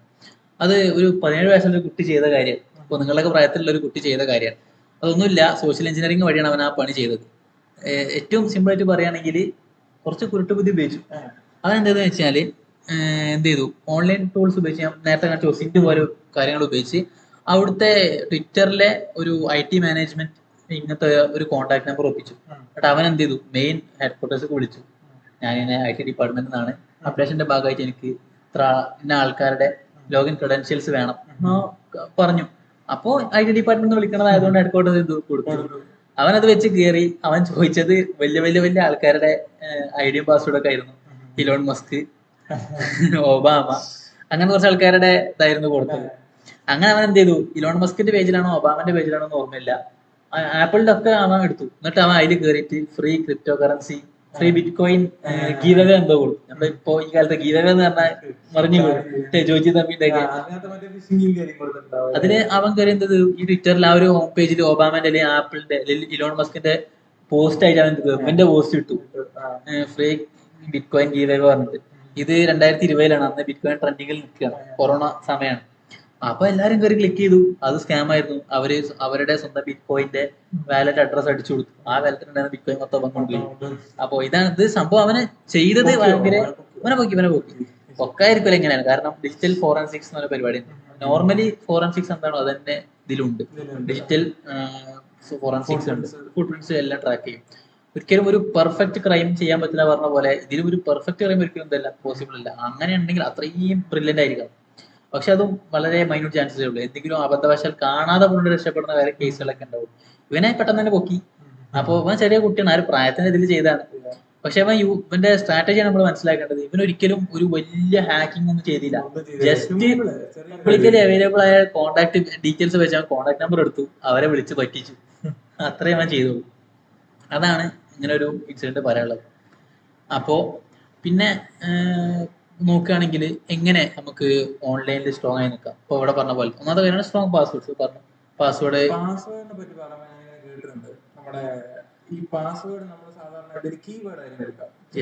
മിക്കവാറും നമ്മുടെ പേരോ അല്ലെങ്കിൽ നമ്മുടെ ഏറ്റവും അടുത്ത ആൾക്കാരുടെ പേരോ വീട്ടുപേരോ അങ്ങനെ എന്തെങ്കിലുമൊക്കെ. അപ്പൊ ഈ പാസ്വേഡ് ഫ്രേസസ് കൊടുത്തു കഴിഞ്ഞാൽ ഹാക്കുള്ള ചാൻസ് ഭയങ്കര കുറവാണെന്ന് പറയുന്നുണ്ട്. എന്താ വെച്ചാല് ഈ പാസ്വേഡിന്റെ കാര്യം, പാസ്വേഡിന്റെ ക്യാരക്ടേഴ്സിന്റെ എണ്ണം കുറയും തോറും ഹാക്ക് ചെയ്യാനുള്ള ചാൻസ് കൂടുതലാണ്. കാരണം ഇപ്പോ പ്ലസ് വൺ പ്ലസ് ടു നമ്മൾ പെർമ്യൂട്ടേഷൻ കോമ്പിനേഷൻ ഒക്കെ പഠിക്കും. അതിലുള്ളതാണ് ഒരു ഇപ്പോ 1 മുതൽ 10 വരെയുള്ള നമ്പേഴ്സ് വെച്ച് പോസിബിൾ ആയിട്ടുള്ള നമ്പേഴ്സ്. അപ്പൊ നമ്പേഴ്സിന്റെ എണ്ണം കുറയുന്നതോറും അത് ഉപയോഗിച്ചുള്ള കോമ്പിനേഷൻസിന്റെ എണ്ണം കുറയും. അപ്പൊ ഫ്രേസ് ആണെങ്കിൽ വേർഡ്സ് തമ്മിൽ ഇടക്ക് സ്പേസ് ഒക്കെ ഉണ്ടെങ്കിൽ ലെങ്ത് കൂടും, ക്യാരക്ടേഴ്സിന്റെ ലെങ്ത് കൂടും. അപ്പൊ ഹാക്ക് ചെയ്യാൻ നല്ല പണിയാണ്. മാത്രല്ല ഇപ്പോ നെയിം, ആൾക്കാരെ പേരൊക്കെ അതൊരു നൗൺ ആണല്ലോ, കോമൺലി അറിയണ നൗൺ, പിന്നെ പറയേണ്ടി വരില്ല. അങ്ങനെയാണെങ്കിൽ സുഖമായിട്ട് ഹാക്ക് ചെയ്യാൻ പറ്റും. പക്ഷേ ഈ ഫ്രേസസ് കൊടുക്കുമ്പോൾ ലെങ്ത് കൂടുന്തോറും നമുക്ക് ഹാക്ക് ചെയ്യാനുള്ള പണി കൂടുതലാണ്. ആദ്യം തന്നെ ആൽഫബറ്റ്സ് അല്ല നമ്പർ ഇൻക്ലൂഡ് ചെയ്യുകയാണെങ്കിൽ ഒന്നും കൂടി ടാസ്ക് കൂടും ഹാക്ക് ചെയ്യാൻ. പിന്നെ ഹാഷ്, ഡോളർ സിമ്പിൾ, അങ്ങനത്തെ എന്തെങ്കിലും സിമ്പിൾ കൊടുക്കുകയാണെങ്കിൽ വീണ്ടും കോംപ്ലക്സിറ്റി കൂടും. അതുകൊണ്ടാണ് നമ്മൾ പാസ്വേഡ് എപ്പോഴും അങ്ങനെ ചെയ്യാ പറഞ്ഞത്. പിന്നെ അതേപോലെ തന്നെ അതാണ് നമ്മളുമായിട്ട് ബന്ധപ്പെട്ട കാര്യങ്ങൾ. ഇപ്പൊ ഞാൻ കേട്ടുള്ള കാര്യമാണ്, എനിക്കറിയില്ല. ബ്രൂട്ട് ഫോഴ്സ് അറ്റാക്ക് ചെയ്യുന്ന ആൾക്കാർ ഫസ്റ്റ് ചെയ്യാൻ നമ്മളെ ഡീറ്റെയിൽസ് എല്ലാം എടുക്കും. നമ്മുടെ നെയിം, നമ്മുടെ ഡേറ്റ് ഓഫ് ബർത്ത്, നമ്മുടെ ഏറ്റവും അടുത്ത ആൾക്കാരുടെ പേരുകൾ. അപ്പൊ ഇതെല്ലാം നമ്മൾ കമ്പ്യൂട്ടറിൽ ഫീഡ് ചെയ്ത് വെച്ച് കഴിഞ്ഞാൽ ഇത് വെച്ചുള്ള കുറെ കോമ്പിനേഷൻ. അപ്പൊ നമ്മൾ ബന്ധമില്ലാത്ത കാര്യങ്ങൾ ഇപ്പൊ ജസ്റ്റ് ഇപ്പൊ ഇങ്ങനെ ഞാൻ അടിക്കണം, മൈ നെയിം ഈസ് അനാസ് എന്ന് പറഞ്ഞ പാസ്വേഡ് കൊടുക്കുകയാണെങ്കിൽ അത് കണക്ട് ചെയ്യാൻ ഭയങ്കര പാടായിരിക്കും. കാരണം ഫ്രേസ് ആണ്, ഒരു സെന്റൻസ് ആണ്, വേർഡ് അല്ലത്. അത് അങ്ങനെ നമ്മളൊരു എങ്ങനെയായാലും നമ്മളുടെ ഡാറ്റ നമ്മുടെ സിസ്റ്റത്തിൽ ഉണ്ടാവും. അപ്പോ നമ്മളുടെ ഡേറ്റ് ഓഫ് ബർത്തോ നമ്മളുടെ പേരോ കാര്യങ്ങളൊക്കെ ഇപ്പൊ മിക്കവാറും നമ്മുടെ സിസ്റ്റത്തിന്റെ പേരൊക്കെ നമ്മളെ പേരെന്നായിരിക്കും. ഇപ്പൊ എന്റേതാണ് മുഫ്ലീസ് PC എന്ന് കൊടുക്കുക. അപ്പോ പേരൊക്കെ എങ്ങനെയുള്ള എക്സ്പോസ്ഡ് ആയിരിക്കും, ഡേറ്റ് ഓഫ് ബർത്ത് കിട്ടാൻ വലിയ പണിയൊന്നുമില്ല. അപ്പൊ അത് വെച്ച് പോസിബിൾ കോമ്പിനേഷൻസ് ഒരു ലിസ്റ്റ് ഉണ്ടാക്കി അതിങ്ങനെ ട്രൈ ചെയ്ത് നോക്കാം. പക്ഷെ സനാസ് പറഞ്ഞ പോലെ ഒരു സെന്റൻസ് കൊടുക്കുകയാണ്, my name is Sana's, this is my account, അങ്ങനെ എല്ലാം കൊടുക്കുകയാണെങ്കിൽ ക്രാക്ക് ചെയ്യാൻ കുറച്ച് ബുദ്ധിമുട്ടാണ്. പിന്നെയുള്ള കാര്യം ഫ്രീക്വന്റ്ലി പാസ്വേഡ് ചേഞ്ച് ചെയ്യുക. ഒരു പാസ്വേഡ് ഇട്ട് കഴിഞ്ഞാൽ കാലങ്ങളോളം ആ പാസ്വേഡ് നിലനിർത്തായിരിക്കുക. അതുപോലെ തന്നെ എല്ലാ അക്കൗണ്ടിനും ഒറ്റ പാസ്വേഡ് വരുത്. അപ്പൊ ഒരു അക്കൗണ്ട് പോയാൽ മൊത്തം അതുമായി ബന്ധപ്പെട്ട എല്ലാ കാര്യങ്ങളും നമ്മളൊരു സ്ഥലത്ത് എഴുതി വെക്കുക, ഒരു നോട്ട്ബുക്കിലോ എഴുതി വെക്കുക. നമ്മൾ ഗൂഗിൾ പാസ്വേഡ് മാനേജർ ഉണ്ടല്ലോ, അതിൽ യൂസ് ചെയ്യുക. അത്യാവശ്യം നല്ല സെക്യൂർ ആണ്, ഒരിക്കലും ഹാക്ക് ചെയ്യാനൊന്നും പറ്റുന്നില്ല. അപ്പോ അതൊക്കെ യൂസ് ചെയ്യുക, അങ്ങനത്തെ കാര്യങ്ങളൊക്കെ ചെയ്താൽ മതി. പിന്നെ നമുക്ക് നമ്മളെ കാര്യം സെക്യൂർ ആക്കാനുള്ള ഒരു വഴിയാണ് 2 ഫാക്ടർ ഒതന്റിക്കേഷൻ. ജസ്റ്റ് ഒറ്റ പാസ്വേഡ് അടിച്ച് ലോഗിൻ ചെയ്യുന്നത് മാത്രമല്ലാതെ ഒരു OTP അല്ലെങ്കിൽ ഗൂഗിൾ ഒതന്റിക്കേറ്റർ അങ്ങനെ എന്തെങ്കിലും ഒരു സെറ്റപ്പ് കൂടി കൊടുക്കുക. അതാണ്. പിന്നെ പിന്നെ ഏതൊരു ലിങ്ക് കണ്ടാലും ക്ലിക്ക് ചെയ്യുന്നതിന് മുന്നേ രണ്ടോട്ടൊന്ന് ആലോചിക്കുക, ഇത് സംഭവം ലെജിറ്റ് ആണോ, ലെജിറ്റിമേറ്റ് ആണോ ചെക്ക് ചെയ്യുക. അപ്പോൾ ജസ്റ്റ് നമുക്ക് ഒരു ലിങ്ക് കണ്ട വായിച്ചു നോക്കിയാൽ മനസ്സിലാവും. അത് കാര്യം ഈ ലിങ്കിന്റെ സ്റ്റാർട്ടിങ്ങിൽ HTTPS എന്നുണ്ടെങ്കിൽ അത്യാവശ്യം സെക്യൂർ ആയിരിക്കും. ആ S സെക്യൂർ ആണ്. HTTP സെക്യൂർഡ് എന്നാണ് HTTPS ചെയ്യുന്നത്. പിന്നെ അതിന്റെ ശേഷമുള്ള ലിങ്ക് നമുക്ക് ഒരു ലിങ്ക് എക്സാമിൻ ചെയ്താൽ നമുക്ക് മനസ്സിലാവും, ഏറെക്കുറെ ഒരു ഐഡിയ കിട്ടും. പെർഫെക്റ്റ് ഐഡിയ കിട്ടില്ലെങ്കിലും ഏറെക്കുറെ ഐഡിയ കിട്ടും, ഇത് സംഭവം ഫേക്ക് ആണോ ഇതാണോ എന്നൊക്കെ. ആ നിലക്ക് നോക്കുക. പിന്നെ PDF ആണെന്ന് വിചാരിച്ച് APK ഫയൽ തൊടാതിരിക്കുക. അങ്ങനെയൊക്കെ കാര്യം നമ്മൾ കാര്യം നിൽക്കുമ്പോൾ ശ്രദ്ധിക്കാം എന്താണ് ചെയ്യണത്. പിന്നെ പബ്ലിക് വൈഫൈ മാക്സിമം ഒഴിവാക്കുക. ഇപ്പോ ഞാന് വൈഫൈ ഹാക്കിംഗ് നമുക്ക് വേണമെങ്കിൽ കാണിക്കാം, പക്ഷെ കുറച്ച് ലെങ്തീവ് ആണ്, കുറച്ച് അഡ്വാൻസ്ഡ് ആണ്, പിന്നെ ഹൈ റിസ്ക് ആണ്. കാണിച്ചു കഴിഞ്ഞാൽ ശരിയാവില്ല. അപ്പൊ അത് കാണിക്കണമെങ്കിൽ ടൂൾസ് ആണ്. അപ്പൊ ഈ സാധനമാണ് വൈഫൈ ഡോങ്കിൾ എന്ന് പറഞ്ഞ സാധനം. ഇതാണ് ഒരു വൈഫൈ അഡാപ്റ്റർ ആണ്. ഇത് യൂസ് ചെയ്തിട്ടാണ് നമ്മൾ എന്ത് ചെയ്യുക, വൈഫൈ ഹാക്കിംഗ് നടത്തുക. അല്ല ജസ്റ്റ് ഒരു ഡിവൈസ് വെച്ച് നമുക്ക് ഹാക്ക് ചെയ്യാൻ പറ്റില്ല. ഇത് ഒരു യൂസ് ചെയ്യണത് എന്താ വെച്ചാല് ഏറെക്കൂടി പറന്ന് നടക്കുന്ന കാര്യങ്ങളെ ഇത് കുഞ്ഞു സാധനമാണ്, ചെറിയ ചെറിയ ആവശ്യങ്ങൾക്ക് പറ്റും. പക്ഷെ ഒറിജിനൽ സാധനം ഒരു ആന്റിനൊക്കെ ഉള്ള കുറച്ച് സൈസുള്ള സാധനമാണ്. അപ്പോൾ ഇത് ചെയ്യണ പരിപാടി എന്ന് വെച്ചാല് ഏറെക്കൂടി പറന്ന് നടക്കുന്ന വൈഫൈ സിഗ്നൽസ് ഉണ്ടല്ലോ, അവരൊക്കെ പിടിച്ചു വെച്ച് ചെക്ക് ചെയ്ത് വിടും. അതാണ് ഇതിന് ചെയ്യുക. അങ്ങനെ സ്കാൻ ചെയ്യാനാണ് നമ്മൾ ഇത് യൂസ് ചെയ്യുക. അപ്പോൾ പബ്ലിക് വൈഫൈ ആകുമ്പോൾ ഒരു വൈഫൈയിൽ ഒരുപാട് ആൾക്കാർ കണക്റ്റഡ് ആയിരിക്കും. അപ്പോൾ ഞാൻ എന്ത് ചെയ്തു, ഞാൻ എൻ്റെ സിസ്റ്റം പോയിട്ട് ആ വൈഫൈയിൽ കണക്ട് ചെയ്തിട്ട് ഞാൻ ഇവിടെ ഒരു സ്കാൻ നടത്തി. ഇങ്ങനെ ഒരു ടൂൾ, ഒരുപാട് ടൂൾസ് ഉണ്ട്, Nmap പോലത്തെ ടൂൾസ് ഒക്കെ അവൈലബിൾ ആണ്. അത് വെച്ച് ആ ഒരു വൈഫൈ സ്കാൻ ചെയ്ത് കഴിഞ്ഞാൽ ആ വൈഫൈയിൽ കണക്റ്റഡ് ആയിട്ടുള്ള എല്ലാ ഡിവൈസസിന്റെയും IP അഡ്രസ്സും MAC അഡ്രസ്സും ഇവിടെ ലിസ്റ്റ് ചെയ്ത് കാണിക്കും. ഒരാളുടെ IP അഡ്രസ്സും MAC അഡ്രസ്സും കിട്ടിയാൽ കയറി പറ്റ വലിയ പണിയൊന്നുമില്ല, അത്യാവശ്യം എളുപ്പമാണ്. അപ്പോൾ അതുകൊണ്ട് വൈഫൈ യൂസ് ചെയ്യുമ്പോൾ പബ്ലിക് വൈഫൈ കുറച്ചധികം ഡേഞ്ചറാണ്. ഒരുപാട് ആൾക്കാർ ഈ കോഫി ഷോപ്പിലൊക്കെ അല്ലെങ്കിൽ ഹോട്ടൽസിലൊക്കെ ഇത് അവൈലബിൾ ആയിട്ടുണ്ടോ. ആൾക്കാരുടെ കയറി ഒരു ഹാക്കർ മൂലക്ക് പോയിരുന്ന ലാപ്ടോപ്പ് ഓണാക്കി കണക്ട് ചെയ്ത് മൊത്തം ഡാറ്റയും അടിച്ചു കൊണ്ടുപോകുന്ന പരിപാടി ഉണ്ട്. അപ്പൊ അതുകൊണ്ട് ഈ ഒരു കാര്യം എല്ലാവരും ശ്രദ്ധിക്കും. നമ്മള് വൈഫൈ ഇവിടെ വൈഫൈ ഉണ്ട്, വൈഫൈയുള്ള സ്ഥലത്ത് പോയിരിക്കുന്ന ആൾക്കാരൊക്കെ ഉണ്ട്. അപ്പൊ അത് അത്ര ശരിയല്ല, നമ്മളുടെ കാര്യം സേഫ് അല്ല. അപ്പൊ അത്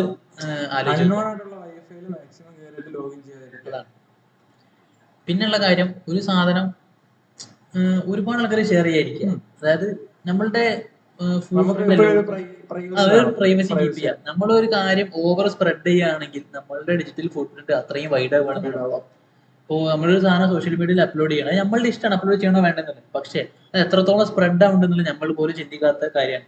ഇപ്പോൾ എനിക്ക് വേണമെങ്കിൽ ആരുടെ ഡീറ്റെയിൽസും അത്രയും എടുക്കാൻ പറ്റും, ഫിൽറ്റർ ചെയ്ത് എടുക്കാൻ പറ്റും. ഞാൻ ജസ്റ്റ് ഒരു വെള്ളത്തിന്റെ മുകളിൽ കൂടെയുള്ള പരിപാടി ഇവിടെ കാണിച്ചിട്ടുള്ളൂ. അതല്ലാതെ ഡെപ്തിൽ ഇറങ്ങുകയാണെങ്കിൽ ഒസിന്റ് ഉപയോഗിച്ച് തന്നെ ഒരുപാട് ഡാറ്റ എടുക്കാൻ പറ്റും. ഒസിന്റ് ഫ്രെയിം വർക്ക് എന്ന വെബ്സൈറ്റ് തന്നെ ഉണ്ട്, ഒരുപാട് ടൂൾസ് പ്രൊവൈഡ് ചെയ്യാൻ. അത് വെച്ച് ഒരാളുടെ ഡാറ്റ മാക്സിമം എടുക്കാൻ പറ്റും. ഇപ്പോൾ എന്നെ പഠിപ്പിച്ച സാറുണ്ട്, സാർ ഇതേപോലെ സോഷ്യൽ മീഡിയയിൽ തീരെ ആക്റ്റീവ് അല്ലാത്ത സാറിന് ആകെയുള്ള അക്കൗണ്ട് ലിങ്ക്ഡിൻ, ഇൻസ്റ്റാഗ്രാം പോലും സാറിനില്ല. പക്ഷെ സാർ ഒരു ടാസ്ക് കൊടുത്ത് ഒരു കുട്ടിക്ക് പറ്റുമെങ്കിൽ ഇന്റെ ഫോട്ടോ നേരത്തെ കണ്ടുപിടിച്ചുകൊണ്ടാകും. അങ്ങനെ അവൻ കുറച്ചേരം ഇരുന്ന് ഒരു അരമണിക്കൂർ ഇരുന്നുള്ളൂ. അവൻ സാറ് +2 പഠിക്കുമ്പോഴുള്ള ഏതോ ട്രിപ്പിന് പോയപ്പോഴുള്ള ഫോട്ടോ എടുത്ത് കാണിച്ചു. സാറിന്റെ ഫോണിൽ ആ ഫോട്ടോ ഇല്ല, സാറിന്റെ ഏതോ ഫ്രണ്ടിന്റെ ഫോണിലാണ് ആ ഫോട്ടോ ഉള്ളത്. പക്ഷെ അത് പബ്ലിക്കലി അവൈലബിൾ ആയി എങ്ങനെ എത്തി അത് ഇവിടെ എടുത്ത് സാറിന് കാണിച്ചു കൊടുത്തു. സാർ വഴി നെറ്റിപ്പോയി. ഇതാണ് അവസ്ഥ. നമ്മളെ ശ്രദ്ധിച്ചില്ലെങ്കിൽ നമ്മളുടെ ഡിജിറ്റൽ ഫുട് പ്രിന്റ് വൈഡ് ആവും, അതിനനുസരിച്ച് നമ്മളുടെ പ്രൈവസി കുറഞ്ഞുകൊണ്ടേയിരിക്കും. ഇതാണ് ഈ ഒരു കാര്യത്തിൽ പറയാനുള്ളത്. പിന്നെ നോക്കുകയാണെങ്കിൽ സൈബർ സെക്യൂരിറ്റി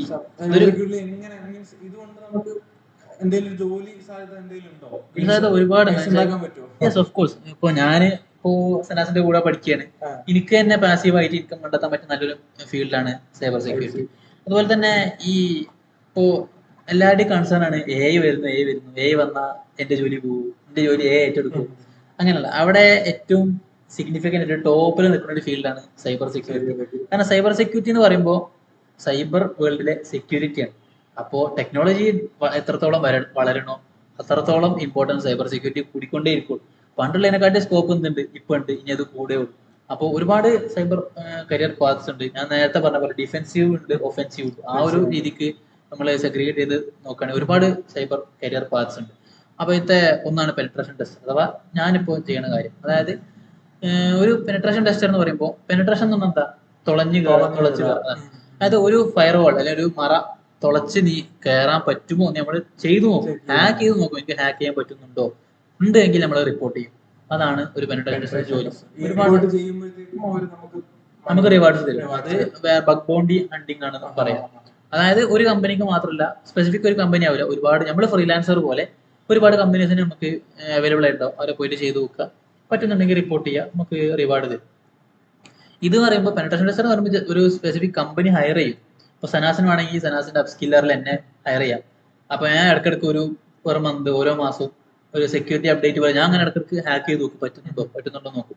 അങ്ങനെ ഹാക്ക് ചെയ്ത് നോക്കുക, സനാസിന്റെ വെബ്സൈറ്റ് അല്ലെങ്കിൽ സനാസിന്റെ അപ്സ്കില്ലർ സെക്യൂർ ആക്കി വെക്കുന്നതാണ് എന്റെ ജോലി. അതാണ് പെനട്രേഷൻ ടെസ്റ്റർ. പിന്നെയുള്ള അടുത്ത കരിയർ പാതാണ് SOC അനലിസ്റ്റ്. SOC എന്ന് പറയുമ്പോൾ ഒരു കംപ്ലീറ്റ്ലി ഡിഫെൻസീവ് മെന്റാലിറ്റി. അവർ ഹാക്ക് ചെയ്യും, വരുന്ന അറ്റാക്ക് മൊത്തം ഡിഫെൻസ് ചെയ്യുള്ളൂ. അതാണ് ഒരു SOC അനലിസ്റ്റിന്റെ ജോബായിട്ട് വരുന്നത്.